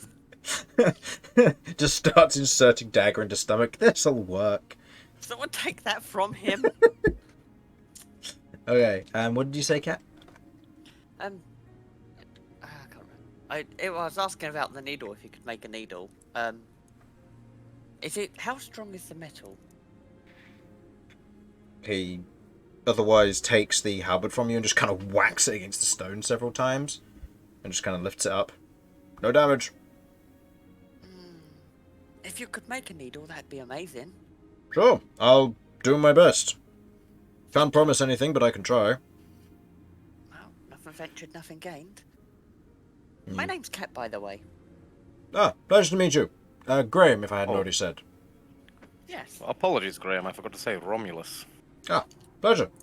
He reaches into what looks to be a the main pocket at the front of the apron, pulls it out and pulls out what looks to be these sparkling kind of tiny blue stones and tosses them into the forge, which you watch kind of suddenly bursts into flame of this bright white and blue flame. Bye, Harlan. Ooh. There he goes. He's back. Welcome back, Harlan. Did you miss me? It's like I got abandoned again. Then you'll love my next trick.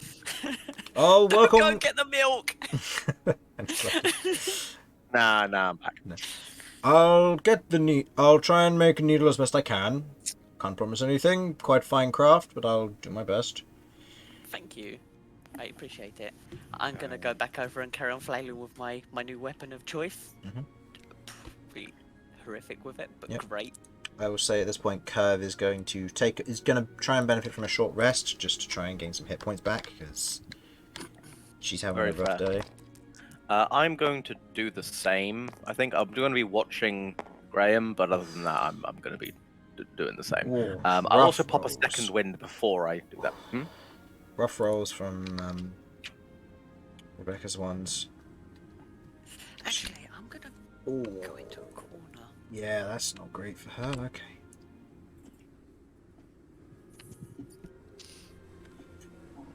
Okay, well, she has 16 hit points and no more hit dice. Oof. I'm gonna actually go into a corner and I'm gonna start ritual casting Find Familiar. Okay. Get Jeff back. Okay. Right, use some of my Okay, so my first D10 is going to be for my second wind that I pop before I do this. Jeff. Wow, that's 4 hit points. Yay me. I know the trouble. And then my barbarian hit dice a D12, my fighter hit dice is a D10, right? Yes. I'm gonna pop 2 fighter ones.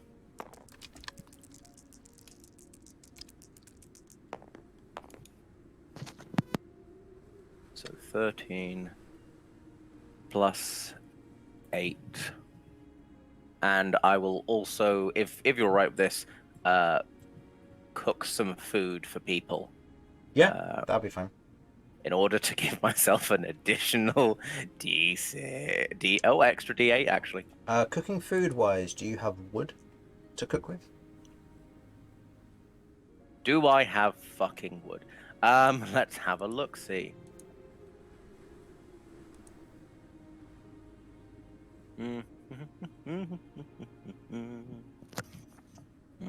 What was thrown at us? Was What? like any old chairs or something like There that? were old chairs, yeah. Cool. Can I drag some wood in with Mage Hand? So you open the door, or you unbrace the door. You have a look outside. The outside is clear. Everything that was thrown at you has since been retracted by the ghosts, it seems. Well, they recycle and clean up after themselves. That's polite of them. It's reusing. I'm gonna like stand there menacing with my halberd before I shut it. Okay. Romulus is my inspiration. Grr. So, apologies if you explained this while I was zoning out. What exactly happened here? Oh, no, I haven't explained it. Well, you see, however, 7 moons ago, we had an incursion of some shadowy figures. They showed up, they gathered everybody together, and most people were strung up. They grew, or one of their particular group did, a rather red-skinned lady, kind of dark black hair. She otherwise grew what looked to be a tree in the middle of town and hung people from it. Days later, people were, myself included, covered in crystals. It was only a matter of time until we all died, and my spirit ended up here due to my devotion to the cause of Maverick. I used what resources I could, rebuilt a forge in here, and devoted myself to Maverick's work. Since then I've learned to make ghost steel out of what metal implements were left around. A few adventurers have dropped off steel on their way past for me, which is nice. I've been able to convert it, but it's still a difficult thing. Blood crystals. Pardon? Oh, we came across some cyclops, but they were sort of doing something similar in the mountains. Way back. They're growing blood crystals on people. That must have been what they were. Yeah, too. These are scarily more common than they should be. Did they do anything with the crystals? From all I remember is that I wasn't one of the first few to go. Some of the older members started dying sooner, and when one of them went up, one of them otherwise died, the groups that were with them began plucking and harvesting the gems from them.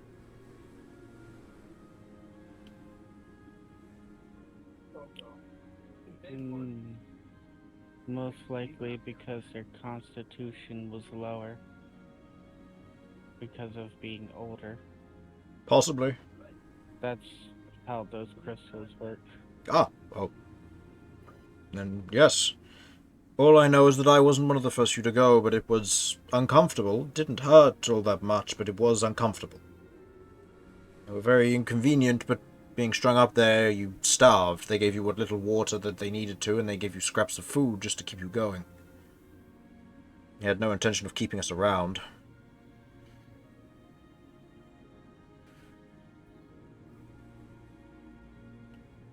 So have you had a run-in with this person before, then?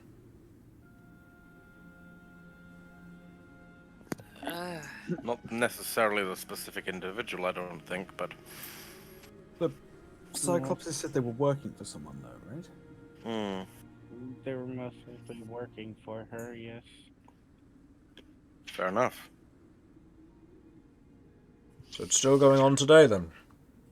It's a shame. Sorry to say. No, that's quite right. I've sent a few individuals off with weapons like this in hopes that it would change the fight. You see, the weapons are designed to do extra against creatures like them. Kind of goes over and takes one of the blades and goes, if you were to swing this at a creature that would have evil intent or origin, then it will prevent certain aspects of healing and recovery to it. They're more specifically designed against the vampiric families that live north of here. That's who we suspect was part of the attack, but the lady who was with them wasn't one of them.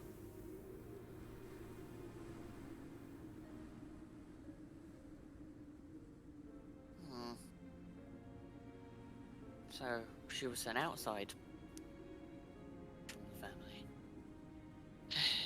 I don't know. All I know is these weapons were made... I made these weapons in a particular manner that they would help fight against such creatures. Is there a battle axe around? There is a halberd, a spear, a dagger, long swords, and short swords. There's only one halberd, and Kat's already nabbed that.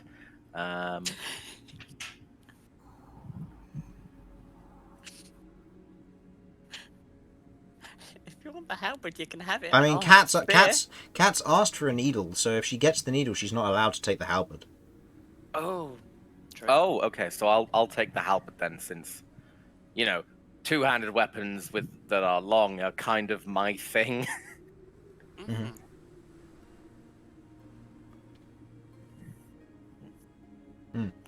But yes, that's what happened. To answer your question, what was your name? Oh, me, Vinny. Pleasure. Yeah, nice to meet you. I see you're more of a fan of using two weapons.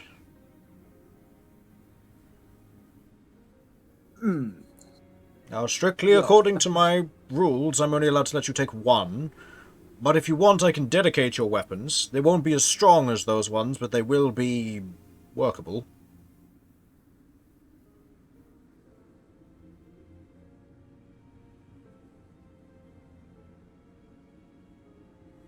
What would this entail?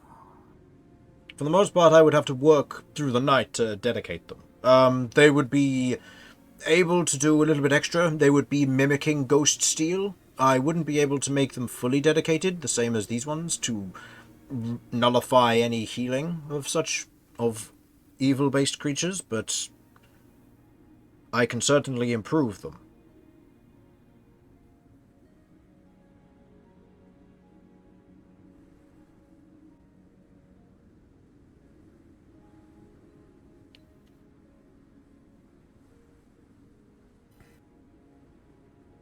The same goes for any of you. If you have weapons that you prefer to get changed, than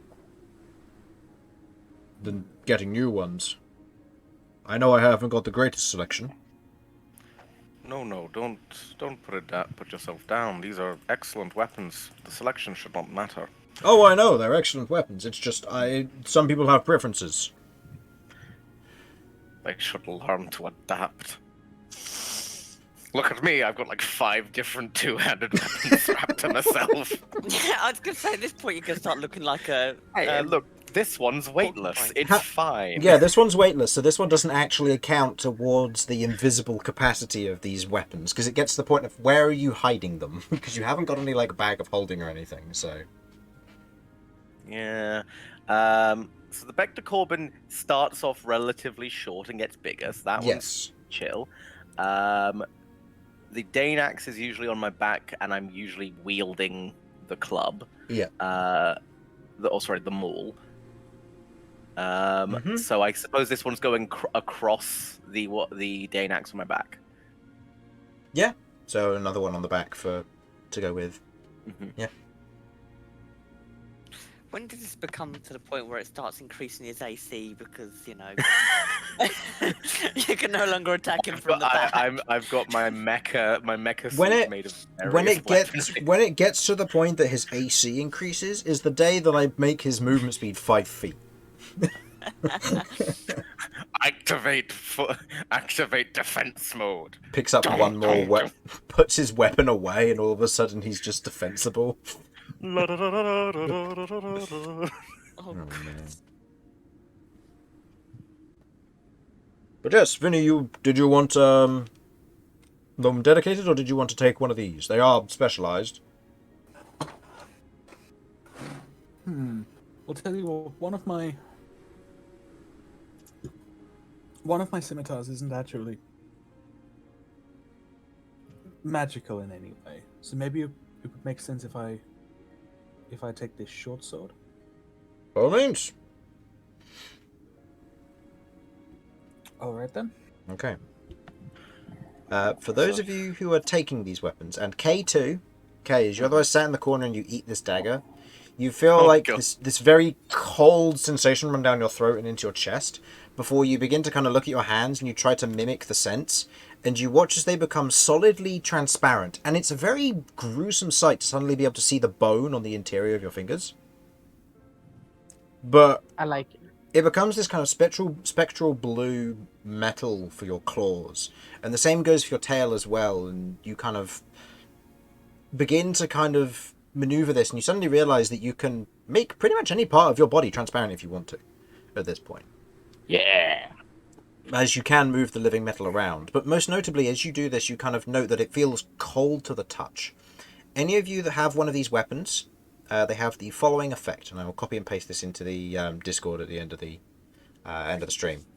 They are magical weapons.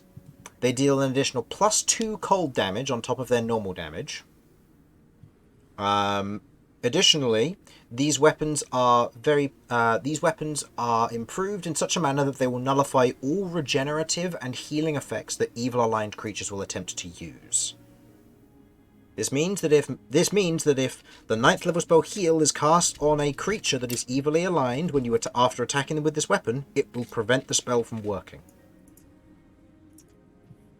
But it only works on creatures that are evilly aligned. Creatures that are neutral or otherwise good will be unaffected. And notably, this only works against creatures that have a natural regeneration effect as well.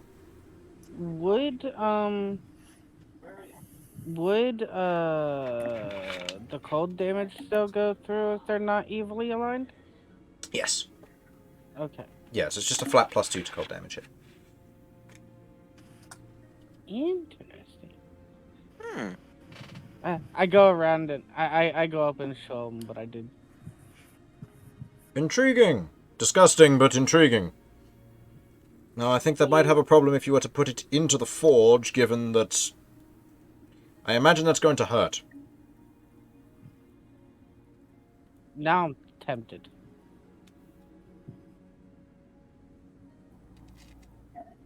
I mean, if you want to help, you can try, but you might find it difficult. I mean, it doesn't hurt to try, right? And might learn something new. Who knows? Okay. What do you do? Does he actually, when it comes to him making this, does he actually just keep it inside of the forge itself? Yeah, by the looks of it, he keeps it inside of the fire and then kind of brings it out to the edge of the forge and the stone and just begins to kind of lightly hammer against it. There is no dedicated anvil for him. You get in a sense that if he had an anvil, it's not in here. I see. What I would like to try and do to assist in the precision part of it is when he pulls it out of the fire, to try and use my claws with this metal to try and narrow down the point. Okay. If I can. Okay, it's almost like shaving it away. Yeah, shaving it away to get it to the point to where it could actually be a needle. Okay, I'm just going to roll for him in general. One good, one bad. Okay. So he needs to get 2 more successes to succeed. That is 2 failures. So in this instance, it's going to be very difficult for him to complete this task. Let's just see if he can complete it through the night. There's a natural 20 and a 3, so he'll need... Okay. It will take him the whole night doing this. If you wish to help, you will suffer a point of exhaustion, as will Kirv, because she is going to be unable to sleep during this time.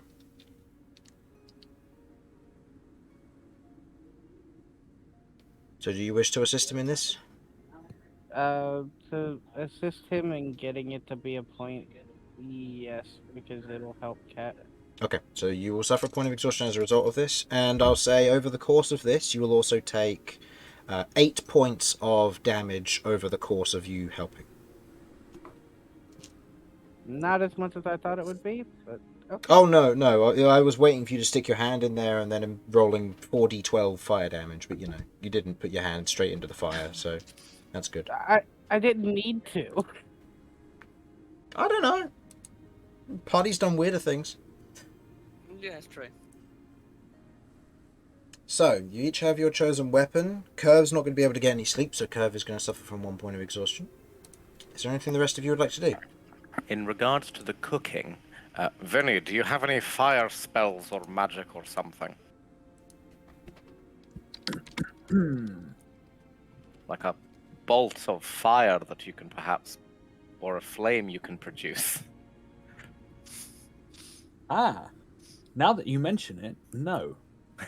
Perhaps a bonfire that you can create? Yeah, that would be convenient, wouldn't it? What about a ball you can fire? Oh, I can do I that. could throw a ball Sometimes. if you want. What? Okay, look. Does anyone have anything fucking burnable? Fudging burnable. I have torches. Yeah, that'll do. Let's make it quick. I'm going to make whatever I can that is either A, not fire dependent, or only lightly fire dependent to make. Okay. So that everyone who takes a short rest, if they want to... Oh, I suppose it doesn't really matter if we're having a long rest. Yeah, so we're taking... Oh wait, how What's- about wooden figurines? I'm suddenly very concerned. I have 15 wooden figurines. Yep, for half of a D&D set. Where did you get 15 wooden figurines from? Don't know, but I heard D&D burn it. Yeah, you're right. That's a terrible game for terrible people. Yep. Throw them on the fire. Okay. Uh. I will say you'll still need the fire because you'll still need to be making food for everybody. Yeah. Using venison. So go ahead and roll me a cooking utensils check. I will say using your choice of wisdom, intelligence, or constitution. Wisdom, intelligence, or constitution. Each of them will have different results. Constitution's so much higher. It just feels like the safer bet. And my main thing here is that the food needs to be edible. This is survival food. Like that's my main thing. So I'm going to be using Constitution if that's okay. Yeah, go for it.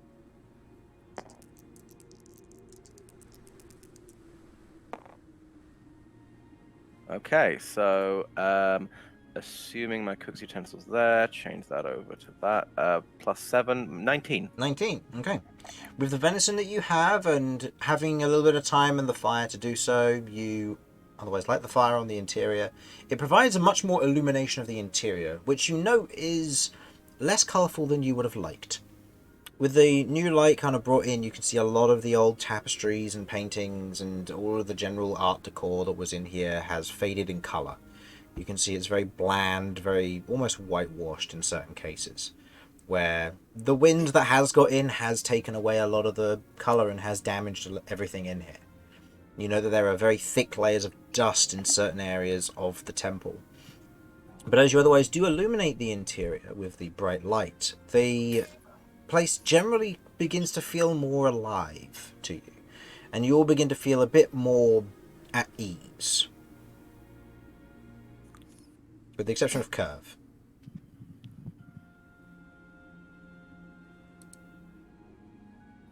Rip Curve. Yeah, you're going to be sharing. You're going to have an exhaustion buddy for next session. Oh, that's awesome. Every time someone's got an exhaustion buddy. Can't just have one person with an exhaustion point. Nobody's a frenzy barbarian. Look, I was already her poison buddy. I got poisoned in the same session. That's true. Okay. You prepare the food, and it is very nice. The rest of you enjoy a very kind of gamey venison, various other bits of ingredients and pieces that you've picked up along the way. A few wild carrots, some herbs, some salt. It's nice. Otherwise, cook it all up, and everybody enjoys a wonderful meal, which will cover your rations for the day, so you don't have to worry about that. Woo. All right. And working through the night, Kay and Graham otherwise proceed to finish off Cat's needle. To which, Cat, you now have a needle made of ghost steel. Okay. Oh, I realise what this is for now. How did you not? Yeah. Yeah. See, I was able to help, Thank you. and I'm not dead. This is true. You just took Maybe some I damage. You didn't get a long rest. You don't get to heal. So any hit dice you wish to use, you may go ahead and do so over the course of a short rest.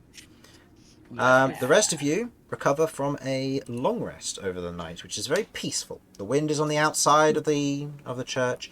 There is the occasional sound of pots and pans being thrown against the brick, but nothing changes. Like, there's no real disruption here or there. Okay. And all of you recover, hit dice wise.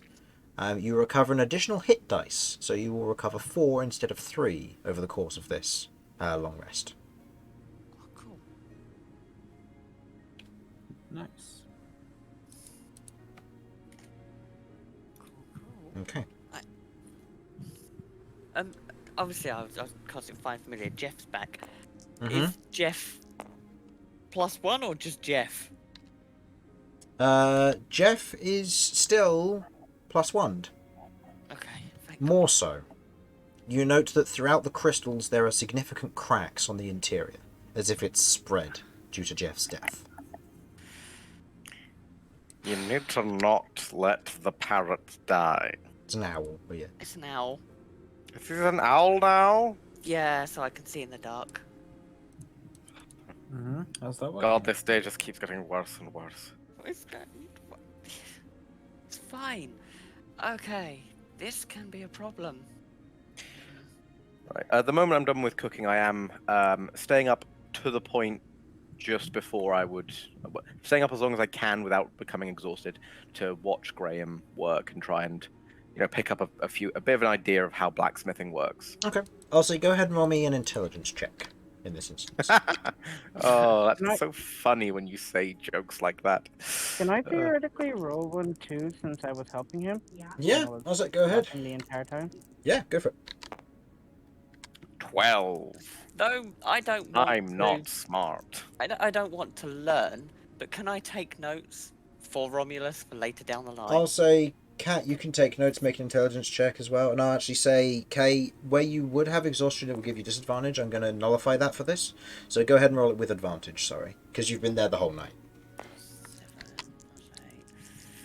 Because I was thinking, oh, it'll be a flat roll because advantage minus disadvantage. But in this case, It doesn't matter. it doesn't matter. Total on your intelligence? 7. 7? Okay. 7. I'll say, where you're working with the smithing, you're not working with the heavy parts, you're working with the intricate parts. I will say that you pick up more to do with jewelers' crafting kits than you do with blacksmithing. It will still be a pass in what you're learning, but the applied skills that you've shown and used are more towards jewel crafting. So, jewellery kits. Or gem cutting, your choice. As for you, Romulus, with your intelligence, you pick up on the basics of smithing, and it seems very similar to a lot of the other crafts, but the movements are the only thing that really changes. You see that Graham has habits, it would seem, where there are moments where he hits the stone, and there's kind of a pause of almost awkwardness before continuing. There is a habit there of working with an anvil, but there isn't one to be seen here. That's fine. Him having these habits gives me an idea of what to do in an actual situation. That's true. And Kat, what did you get for your intelligence? 15. 15. Otherwise, getting a general idea of what you're working with here. You make notes, you take notes. You're not necessarily going to be able to practically do this yourself very easily, but you take it in. Yeah, I write it all down and I give it to Romulus in like some kind of textbook kind of thing. Here Yeah. you go. So what I'm hearing here is we have now moved on from a D&D adventure party to the touching tale of a strong but potentially uneducated man taking care of a small but intelligent child and taking night classes in order to better himself so he can provide for her. I'm loving it. Yeah, we'll go with I'm that. loving it. Okay. As you wake the next morning, with the sun otherwise cascading, beginning to peek through the windows, there's a moment where you watch, and I'll say at this point with you two kind of focusing on the forge, Vinny, you kind of see Cat's Kirv's curled up as best she can to try and avoid any problems, but she's still struggling to sleep. You see that she hasn't gotten any. She's got big bags under her eyes, but as you're otherwise kind of sat there looking around with Kay helping out the forge as well, you note that as the light hits the symbol of what has been identified as Motalin's symbol, you watch as it glows almost this iridescent gold, and you watch as there's this light mist that kind of shoots out from it for a moment before dissipating maybe a foot from the symbol itself. And when this happens, you watch as Graham begins to fade. Ah! Looks like my time is up for the day. I hope all of you have a safe journey on your trip. I will hopefully see you again at another time. If not, then do well and do your best to avenge this place. Take care. We'll do our Let's best. do if we can, yes. Thank you. I hope to see you again. Indeed. Good luck. Then as the otherwise kind of gives a general nod and a smile, the fade happening from his feet upwards, you note that he otherwise disappears. The flame goes out, but the weapons remain. Cool. Even the ones that we didn't take? Correct. Do not touch the ones that you didn't take. I wasn't going to. I was just curious. Confirmation. Confirmation is key, and in this instance, yes, the weapons that you haven't taken are still on the table. Notably, though, they are not glowing blue like your ones. So if he's not around, we don't get the effects. Possibly. Okay, so friendship ended with Benoit Bonk. Now Gareth the Ghost. Sorry, Graham the Ghost. Graham the It's Ghost. my new I'm background. sorry. I'm still very much intending to go back to Benoit Bonk and rekindle our romance that has yet to happen. I will find my daughter another father. Okay. You already have Vinny. What are you talking about? You know, I have too many dads now. Sometimes a family is one girl and her 57 dads. And the one uncle, Damian. And the one Uncle Uncle Damian. Damian. Oh my word. So, with the rest of the day ahead of you, so opening the door, removing the brace and looking out, it is peaceful. The land around is peaceful. You can see that the grass is otherwise blowing gently. You could see what looks to be the line of salt is still intact and unshifted and unchanged. Notably, the magical essence of it seems to have protected it for one reason or another. But you do note, at this current time, what looks to be a flash runs through the clouds overhead. Oh. I'm trying to tell what it be. Wait, flash in the clouds ahead. Oh, To clarify, have Okay. we rested now? Yes, you've long rested. Wunderbar. So you've long rested, and you've regained an additional hit die in comparison to normal. So you should have gained 4 instead of 3. Oh, hello. Yeah. And Nice. obviously your new Nice. weapons. As I go out, I'm gonna part my bandages slightly. If I put my arm back in, does it react? Your arm. Yeah. Okay. You put your arm back in. It does not. No.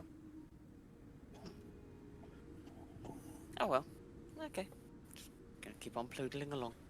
Okay. Oh, that's a weird question.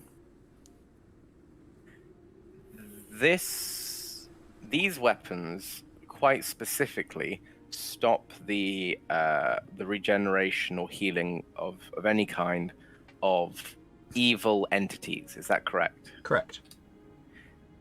I believe that by technicality, the major entities that are in control of what's going on with Cat are evil. Possibly. If it got a needle. You've got a needle. Yeah. So shit, we might actually just have the thing we need to do the needle thing. Yes. Yeah. Random encounter took you to the abandoned town, and Do you want to try and just give yourself a little prick and see? You know, that's probably a bad idea. It'll do It might be a minimum one-time 3 thing. damage. We'll wait. We'll wait. Yes. Okay. But can I carry on playing with the halberd? I'll give it back. I promise. It was fun to swing it around. it might not be a good idea. How about I teach you how to use a halberd? as a general note, so that you understand this, the Mhm. weapons are attunement. Oh. Oh, cock. Yeah, and this means that for K, you get to choose whether this is attunement or not. If it's attuned to you, you have it active all the time. If you aren't attuned to it, then you have to activate it with a biological resilience. I will have it be an attunement. Okay, cool. So just note that down and put ghost weapon. We okay, or ghost. Yeah, just put ghost weapon for you, because, yeah. And just put it in your accessories slot. And just make sure to put the capital A in brackets next to it.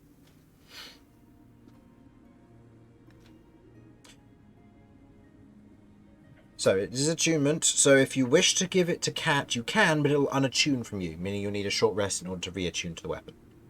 Yeah. So, how about when we're about to bed down for the night? I'll give you a couple lessons in how to use a halberd. Okay. Yeah, we can make that a thing we do. Like I'll teach I'll teach Cat to use pole arms. Okay. And I'll teach you about runes. Yep, it seems good. Cool. Okay. Right. Are any of my other weapons attunement? I don't believe so, but No, because you haven't acquired any magical items that would be to that extent yet. okay. So go steal halberd. I've got space for the moment. Okay. Shall we go? Okay. What was that flash? Did it look like lightning? Lightning. Yes. We're walking into a thunderstorm. Oh, that's the best bet we're gonna have. Giants are famously good with thunder and lightning. So let's have a good time. Now remember everyone, if you've got metal weapons, make sure they're covered up. And keep them low to the ground. So about all your weapons. Actually, most of mine are bone, and I'm not sure about what ghost steel does. Guess we'll find out. Yes, I still don't actually know what a Vector Corbin is, so that might be made of metal. Or... Vector Corbin's made of metal, yeah. Vector Okay. Corbin is, think of like your traditional pole arm with like the small hammer, the spike, and the hook. That's effectively what Vector Corbin is. It's just... Okay. Fancy. Fancy. Yeah, effectively. Please tell me Romulus is the highest point of metal and not me. Probably yes. There you go. That is what a Vector Corbin is.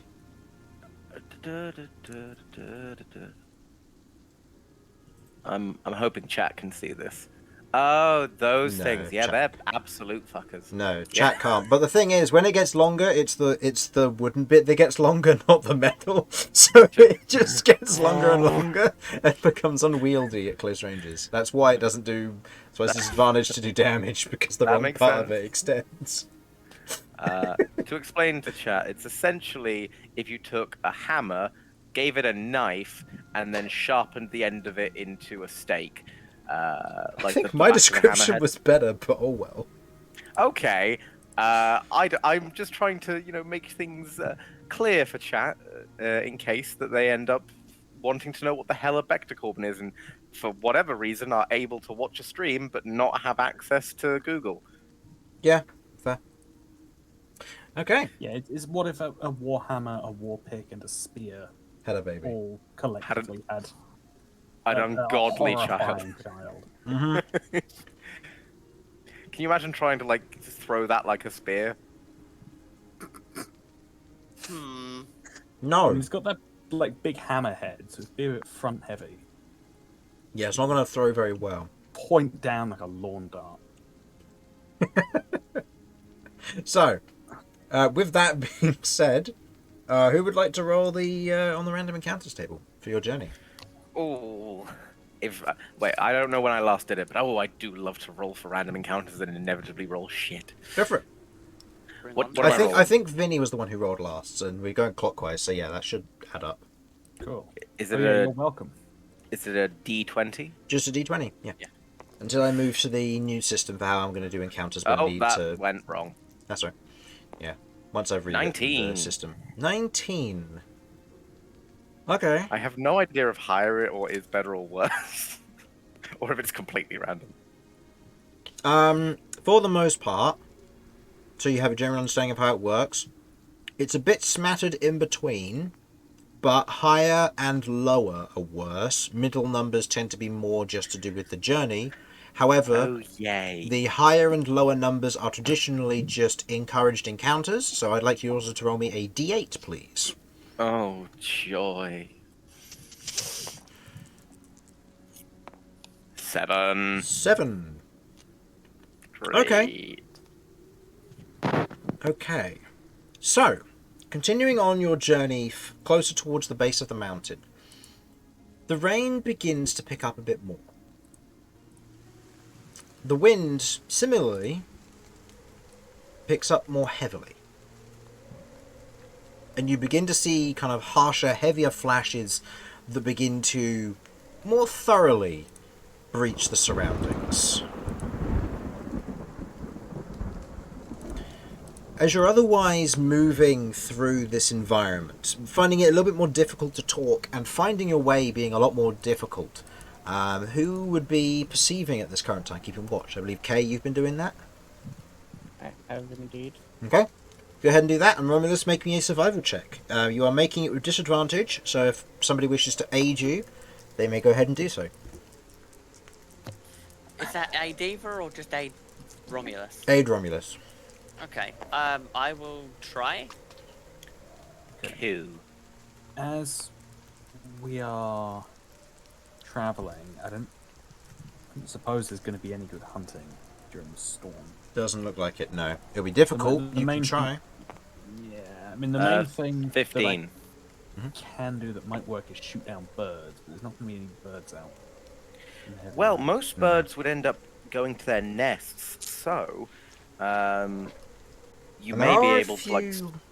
There are a few pockets of woodland around here, but they're not heavy. So you could Okay. spot a nest and just fucking shoot them.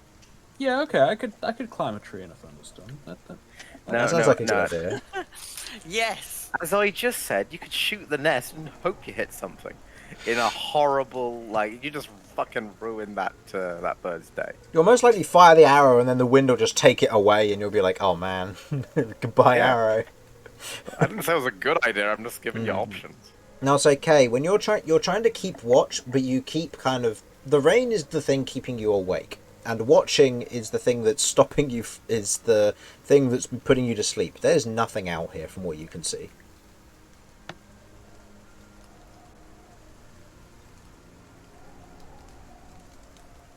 Kay is considering hiding in Romulus's cloak.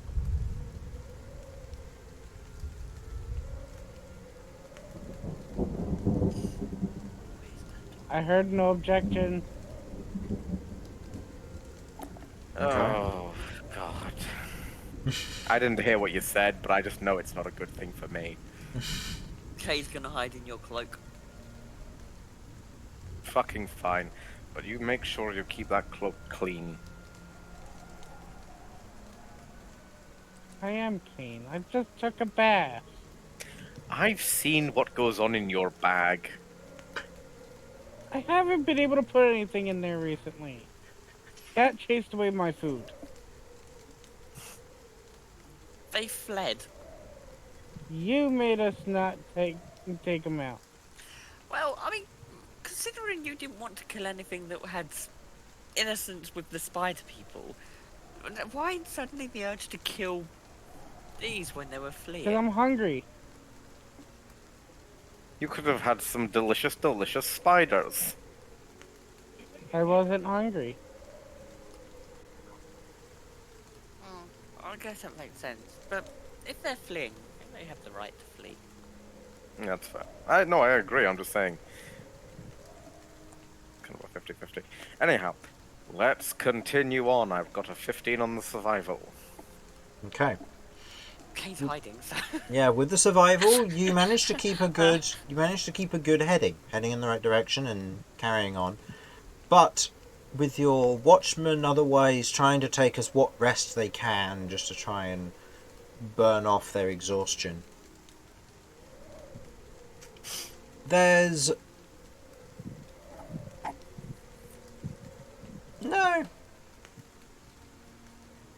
No, you know what? You wouldn't. No. Okay. What does this mean? What does this mean? I feel we didn't notice something that we might have wanted to have noticed. Well, there's if nothing I Kay's can do hiding, about it. I will use Jeff to do some perceiving, as one that was perceiving is no longer perceiving. How's Jeff perceiving? I did He is- receive some He will be on my shoulder. I'm not sending him up. And if I do Darn. send him up, if I do send him up, it will literally be just above our head, and I'll be ready to snap him back down to me. That's fair. So I'll be walking pretty much with a holding action the entire time. Okay, go ahead and roll me a perception check for Jeff then, please. Okay. Maybe you shouldn't have your rapidly declining flying bird go around in the high winds and lightning storms. Never mind. He's not gone high. He's literally just above our heads. Just above our heads. Yeah. Excellent. And that was at Guide the 23. lightning bolt down to us. I don't think crystal conducts electric. But 23 anyway. 23. Actually, crystals are known to be piezoelectric, which means that some of them are indeed conductive. And you can even produce electricity when physical pressure or tension is applied to them.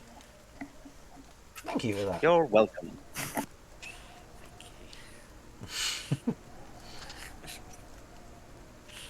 So, as you're otherwise walking along, keeping an eye, what was the total for Jeff? 23. 23.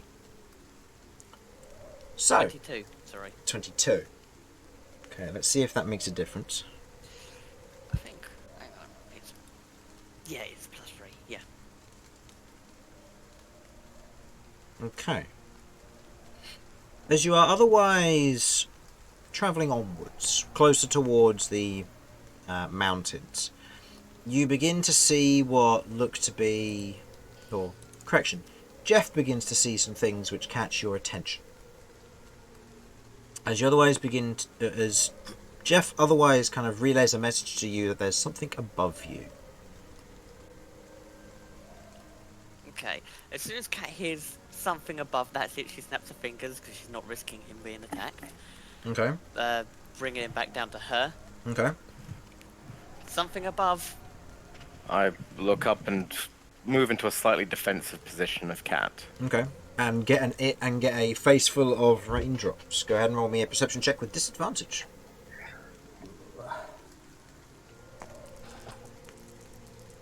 Disadvantage, you say? Yep. Here's what I say to your disadvantage.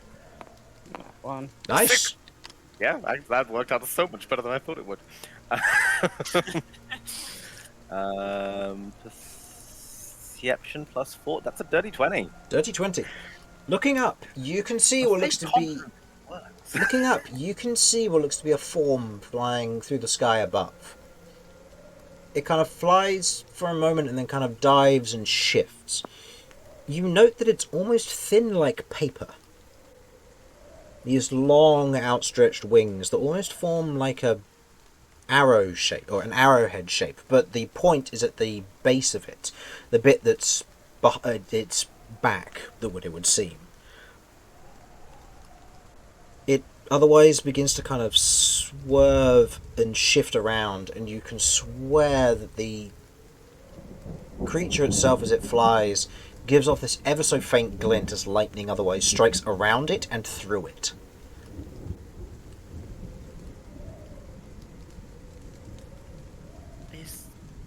I'm so confused. Is it in danger?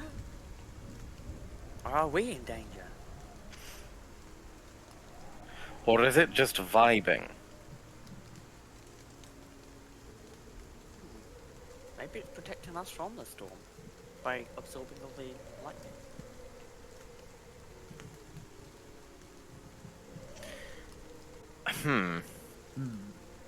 I mean, we're still getting rained on, right? Yeah. It's not like directly overhead. It's overhead, but it doesn't seem to be like stopping the rain from hitting you, no. But the lightning seems to be Hitting it. Hitting it, yes. Does it seem to react at all to the lightning hitting it? It shines for a moment, but then that's it. I'm going to just raise my maul up as like a salute for a second, and then go, well, I certainly don't want to become that thing's lunch if it does intend to eat us, and if it is just being nice and keeping the lightning away from us, then I'm quite fond of it. So, I suggest we carry on and try and avoid staying out underneath it in case it attracts lightning. Okay. Like, don't get me wrong, I do kind of want to. I can't think of any way to interact with this thing if it's high up in the sky. Okay. Shout really loudly. Yeah, I don't know if we want to interact with it here out in the open as well. Is there any sort of nature or arcana check or something that any of us can do to try and work out what this thing is? I will say, Romulus, you're the only one who could, if you want to make a nature check. I don't think anybody else would have had a possible interaction with this. Even with Cat being a learned reader, I don't think anybody else would have potentially had. All right. Nature check. It's not high. 14. 14.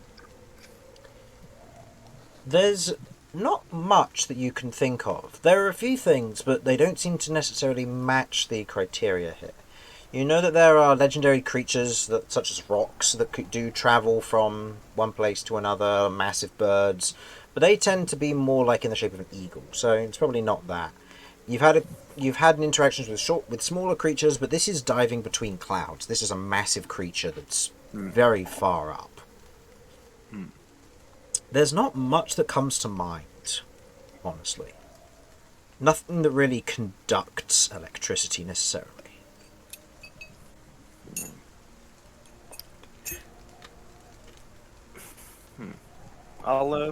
It's something to keep in mind. I'll have a think about it and see if there's any like tales or stories or myths or anything that I've heard of that might fit. There's not much we can really do to try and interact with it, so I think our safest bet is to just carry on our way and thank it if it on the basis that it seems to be the lightning seems to be going to it rather than us. Mm-hmm. Okay. Just keep putting on then. Okay. You keep travelling on, and keeping an eye on and watching it now that you know it's there, it continues to follow you. A few hours go by, it's still following you, but you're making good progress. And it's at this point that as you're otherwise kind of reaching the edge of the kind of the rolling hills, you are now moving into the lower mountainous territory.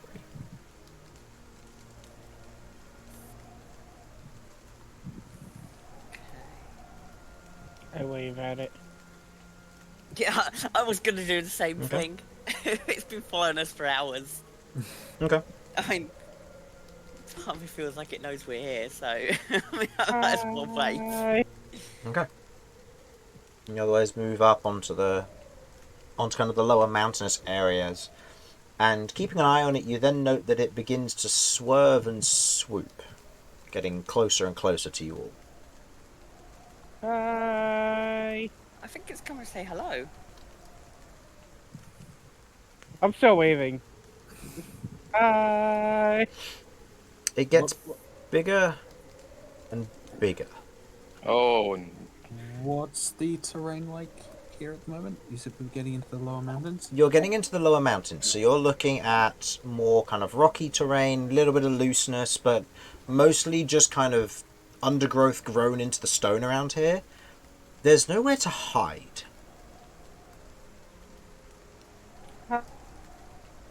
Is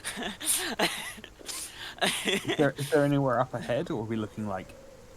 You're looking at lower mountains. If you wanted to try and rush to up ahead, you would be having to climb some very sheer surfaces. So otherwise, you're pathfinding with Romulus as your guide.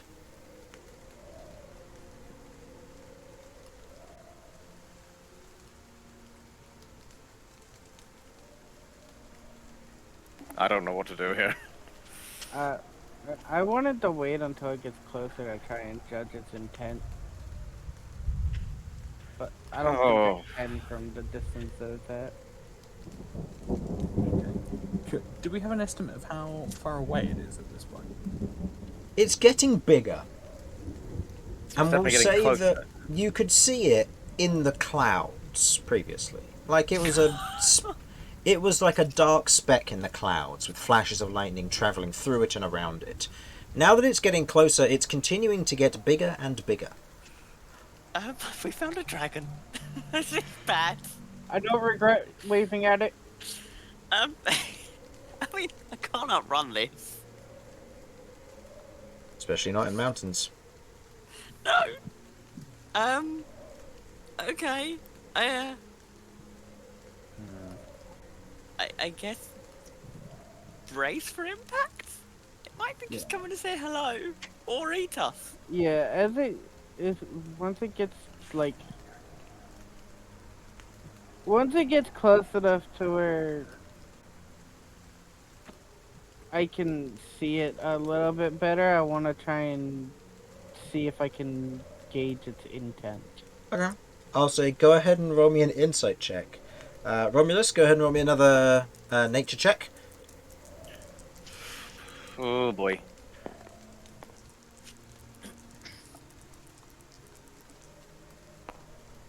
Oh no, that's a 7. 7. Despite it getting closer, you don't know what this thing is. Oh, the fuck. Anyone? But I will I say... got a 10. 10, okay. 10. It's swooping. Getting close to you. Its intent's hard to read, but it's going almost directly for you. And in terms of size, we're looking at about 80-foot wingspan. If it wants to eat us, we're too small for us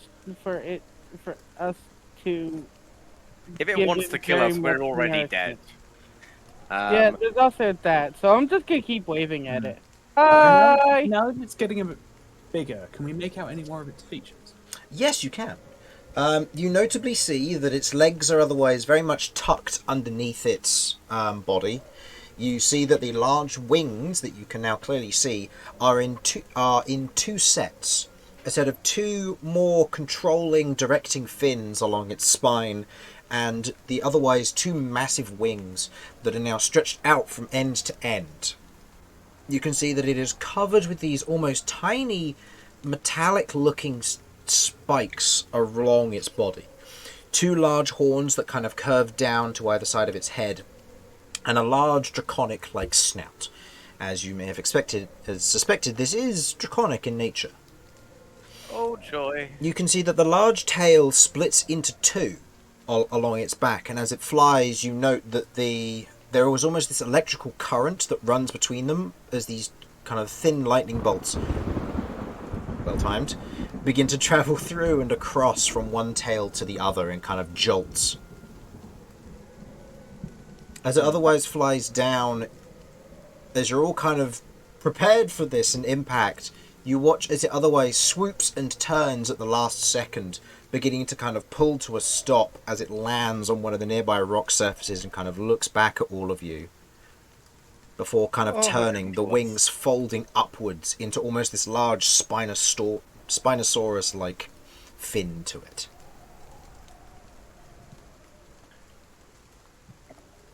Hello there. Hi. Can we help you? You're looking at this draconic figure, saying these things, kind of shouting them out in the rain. You're taking in the size of this creature. It's old. Very old. As it otherwise looks down at you, kind of moving towards each of you, it lowers its head towards you all, to which it almost breathes out this almost burnt ozone lightning smell from it. Okay. Kind of lifting its head back up. I've been following you for some time now. Oh. Well, it's nice to meet you. Says it's Can in I- common. Can I get a? Can I try and see if I can get an understanding if it's more than a couple hours that we've noticed? I'll say it's hard to tell. With the perception check you had earlier, it's hard to tell whether it was following you from earlier or anything else, I'm afraid. Is there a problem? Are we doing something we shouldn't be? You're just surprisingly close to the mountains. Very few come along here nowadays. I'm Oh. curious as to why adventurers are coming this way.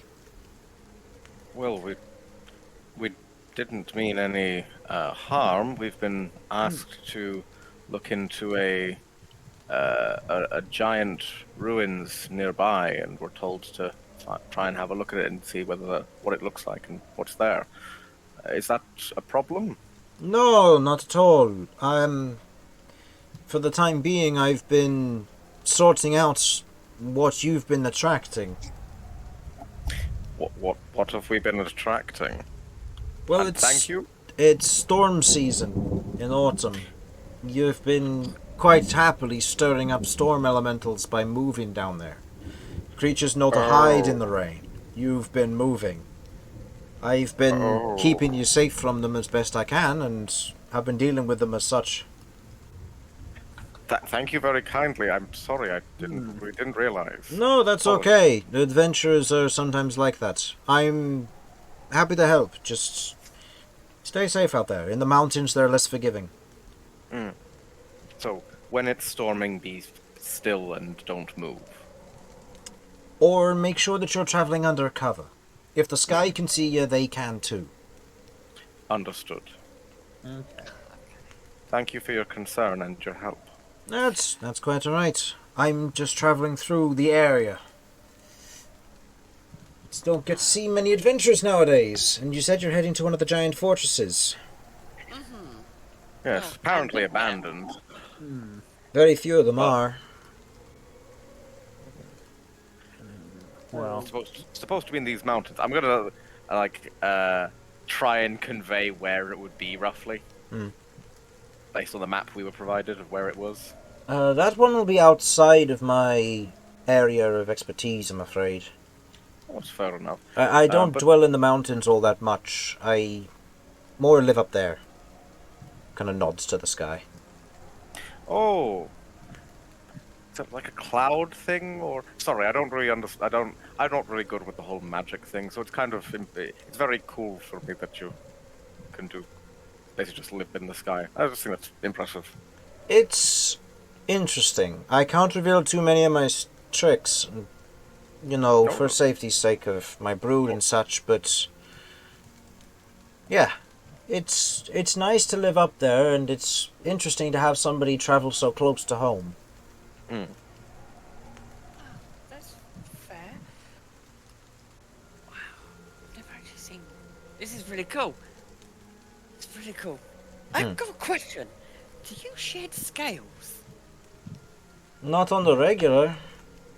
Okay. My scales, and you watch as it otherwise flutters, you note that the part of its body where there would be scales, as it does so and kind of shifts, you note that it's more gel-like. And it's not transparent to the point that you can see it, but it almost looks rubbery in a way. It's not scaled, it's skinned in a way.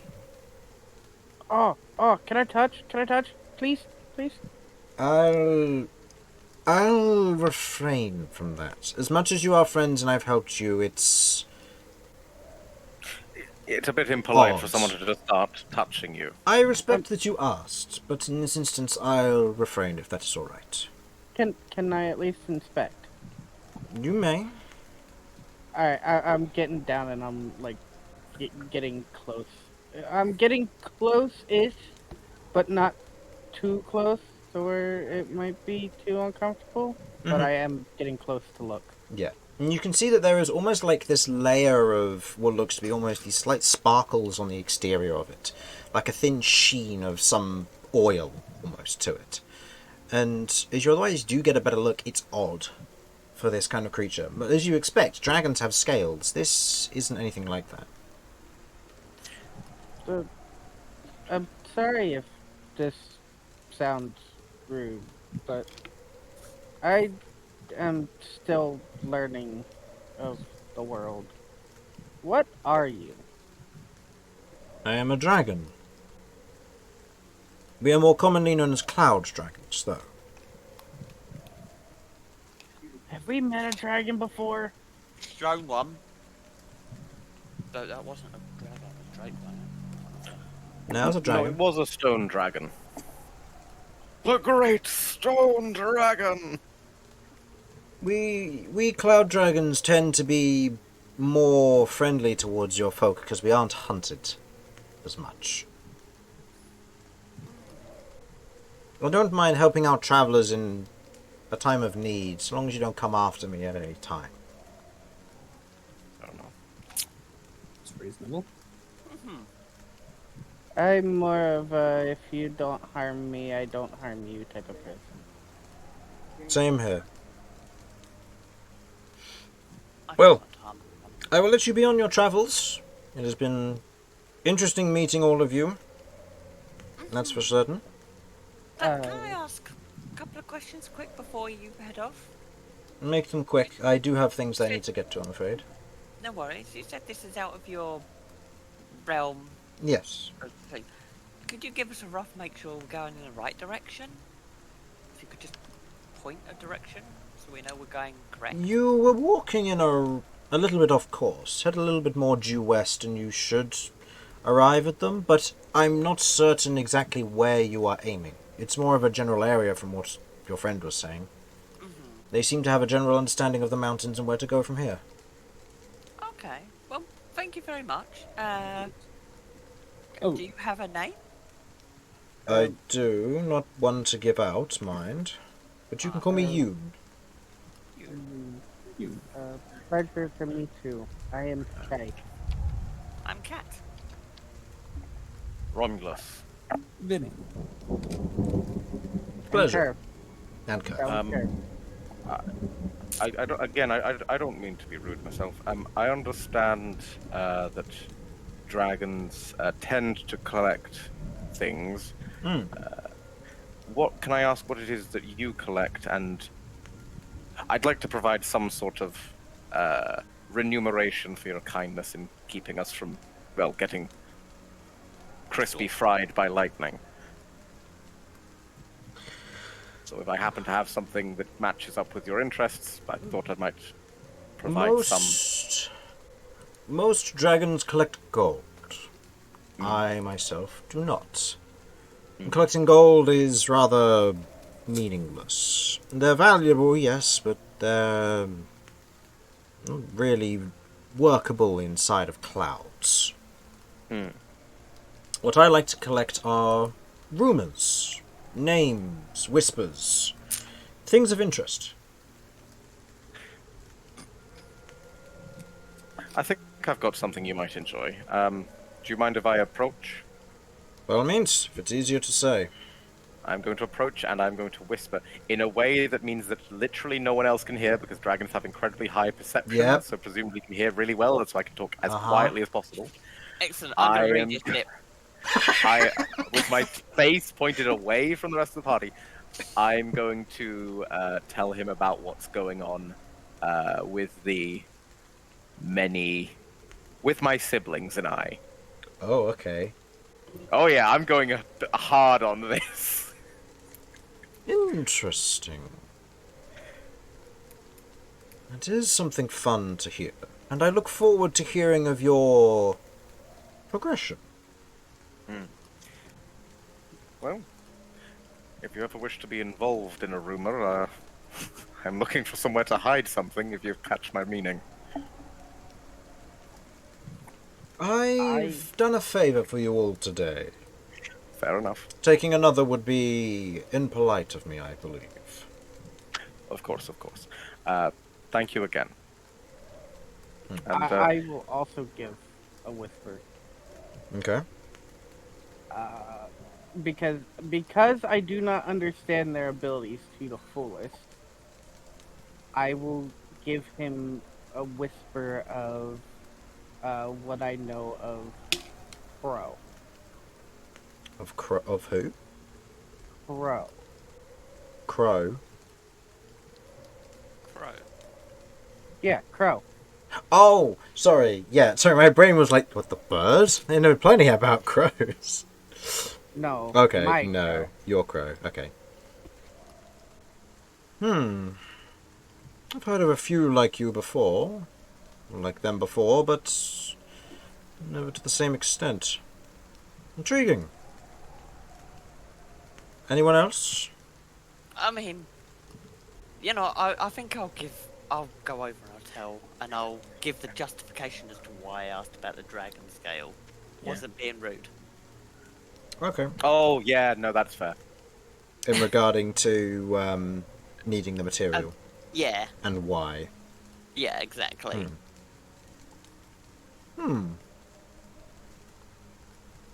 Strange affliction. Certainly one to put away. Has it got a name? Don't know yet. I'm just starting to find out. Well, when you do, by all means feel free to return to me, and I may be able to pass something back to you. And you too? I will say Kirv will say something. She'll be suspicious, but she'll say something. And Vinny? Vinny will approach and will say, and in a way that the others cannot hear, we'll talk about his father briefly. Okay. To which also interest is taken.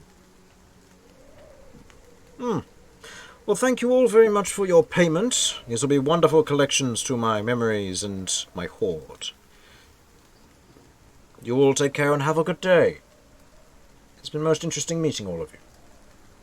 And thank you for keeping us safe. I'm gonna kind of like hold my hands out as if trying to handshake, maybe a claw? Question mark? They nod. Ah, Because back. And going to back up for a moment against it so that all of you are out of range before it does this. I wish you all farewell. take And care. in that moment, care. there is a ear-splitting crack of lightning which shoots to him, and you watch as they are hit by lightning. Their entire form is pulled almost to a molecular level, and they disappear. And as you look up where the lightning originated from in the cloud, they currently fly. Huh. That was cool. See, not everything wants to kill us. Okay. As you move into the mountains, night begins to fall. I would like a survival check, unless anybody would like to try and achieve a method for gaining cover this night.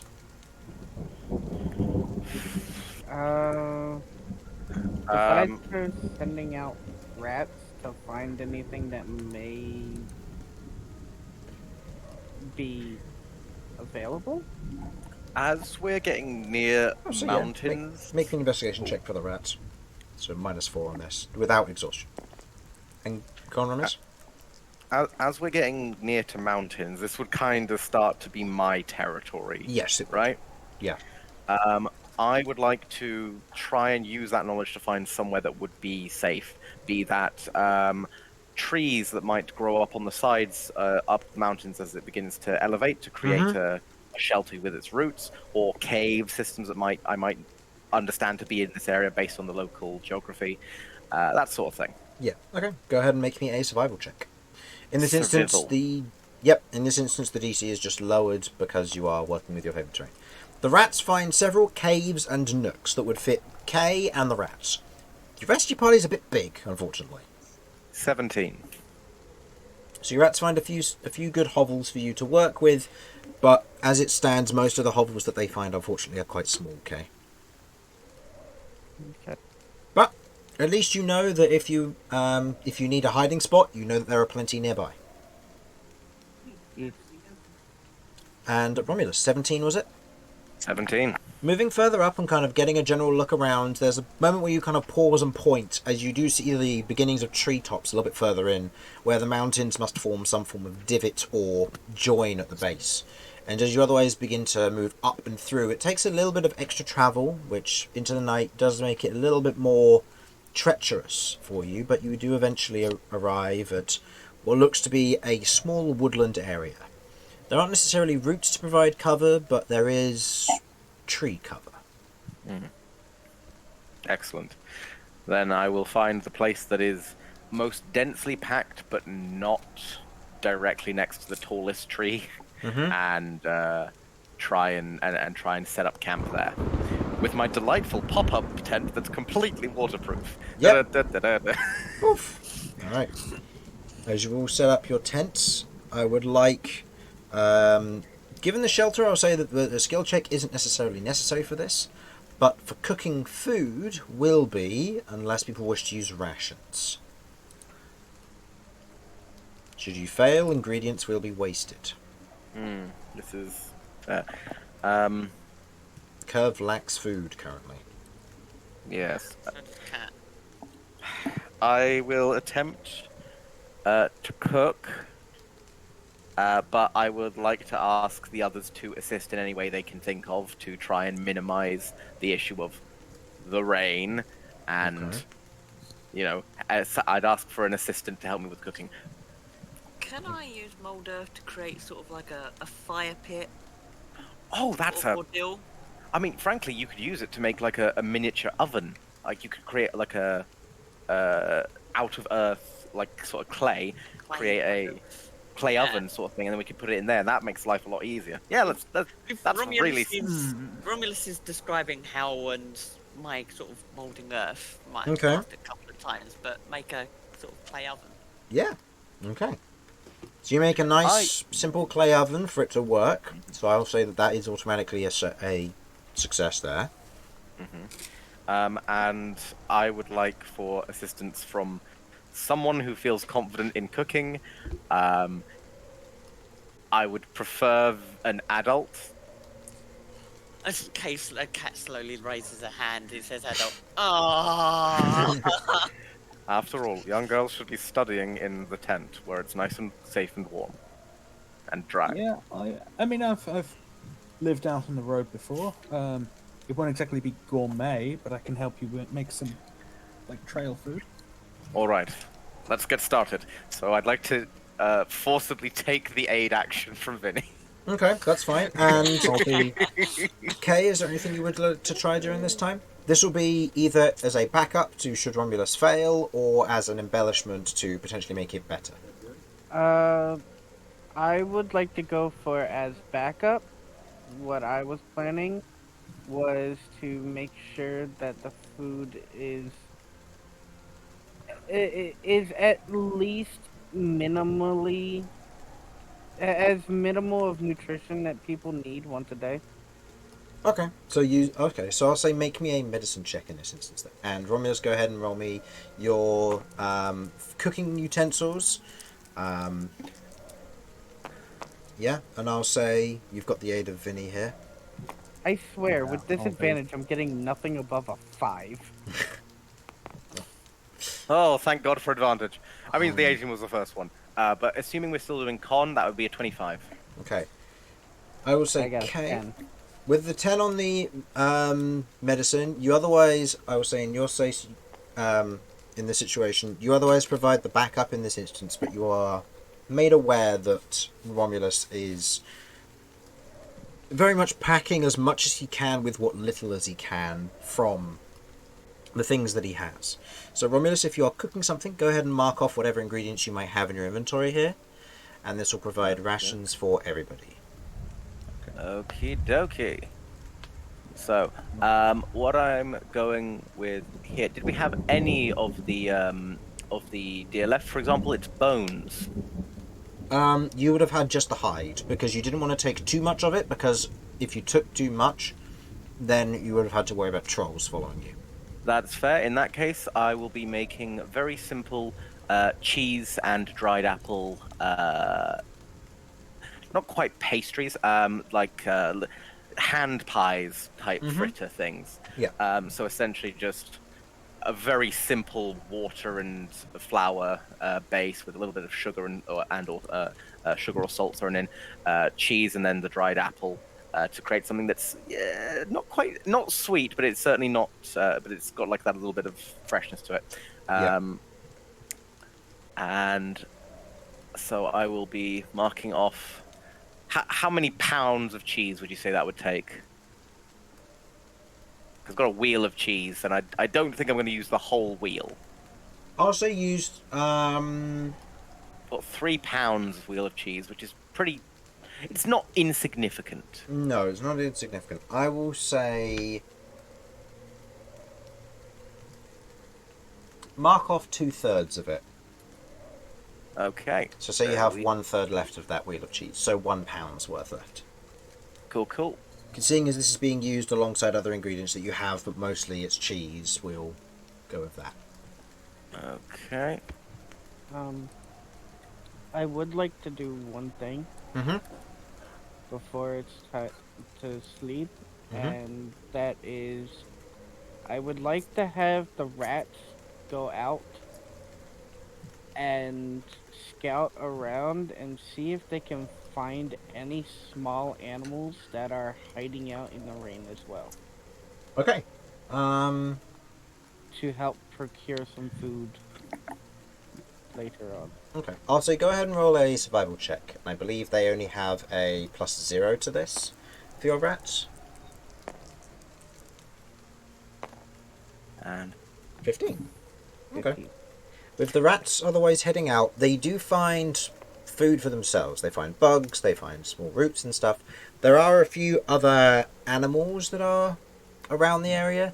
Notably, there are a lot of worms. There's the occasional bird that otherwise flies down, picks up a worm and then leaves. So there are birds coming down, so it's possible to lay traps or prepare and hunt them.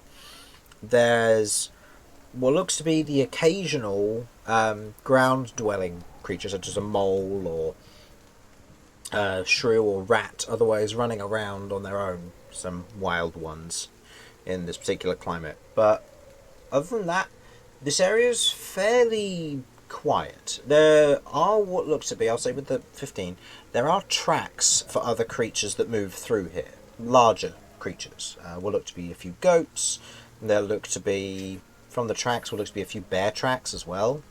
So there are larger creatures here in the mountains which could be hunted for food, although some of them will be more aggressive than others. Okay.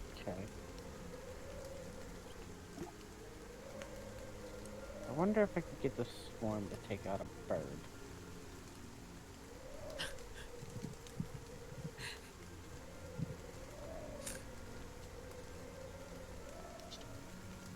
We'll figure that out at another point. Mostly just trying to figure this out for after the rain lets up or in the morning. Yeah. Well, that can be for the morning and doing some early morning hunting before we continue. But for the time being, you otherwise eat up and you begin to rest. I will say that Kay and Kirv will not be able to participate in the watches because they will be sleeping to burn off their exhaustion. So who would like to take first watch? I cooked for everyone. I get to nap. Okay. So Vinny or Cat? You know what? I want to take mine with Romulus. I also sent you a message.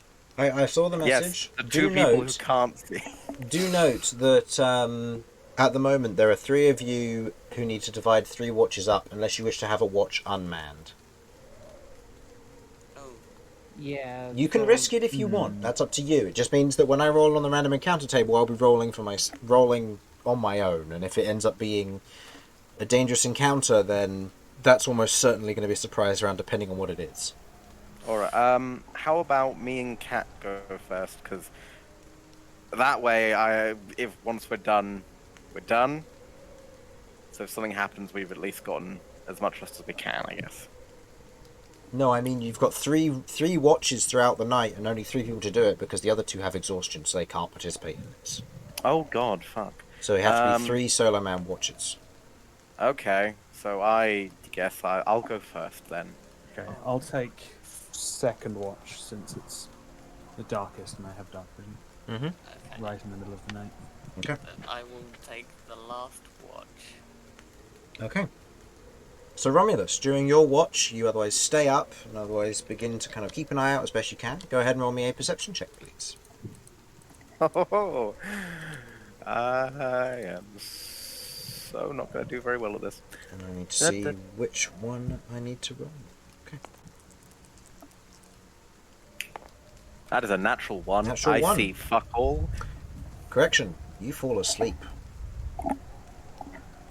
Vinny, roll me a Constitution saving throw. If you roll high enough, you will wake up for your watch. Oh dear. Right. You find my dead corpse.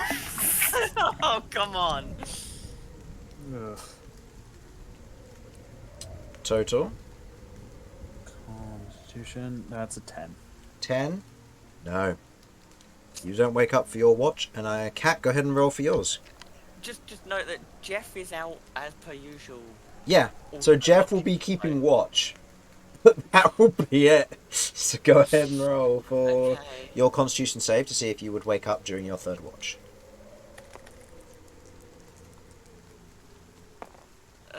Okay. Can I? No, I can't even reroll for that. That's No. fine. After a day's worth of travelling, some exciting events from previously before, and a meeting with a cloud dragon, a very unique creature for the party to be encountering, I'm going to say we're going to call the session there. And I'm going to roll all of this stuff off session and see what happens. So for the stream, thank you for watching, hopefully you enjoyed, and I look forward to seeing you all next time. We will not have a session next week as it is Comic-Con, so we will be missing 2 people, but we will then be back the following week on the 5th? 4th. On the 4th, when we will be doing D&D again. Jamie, were you able to make the 4th? Yeah, we can do the Yeah. yes. Cool. So we'll be back on the 4th when we will be continuing this, and the story shall continue. Thank you for watching, and bye-bye. Bye. Bye.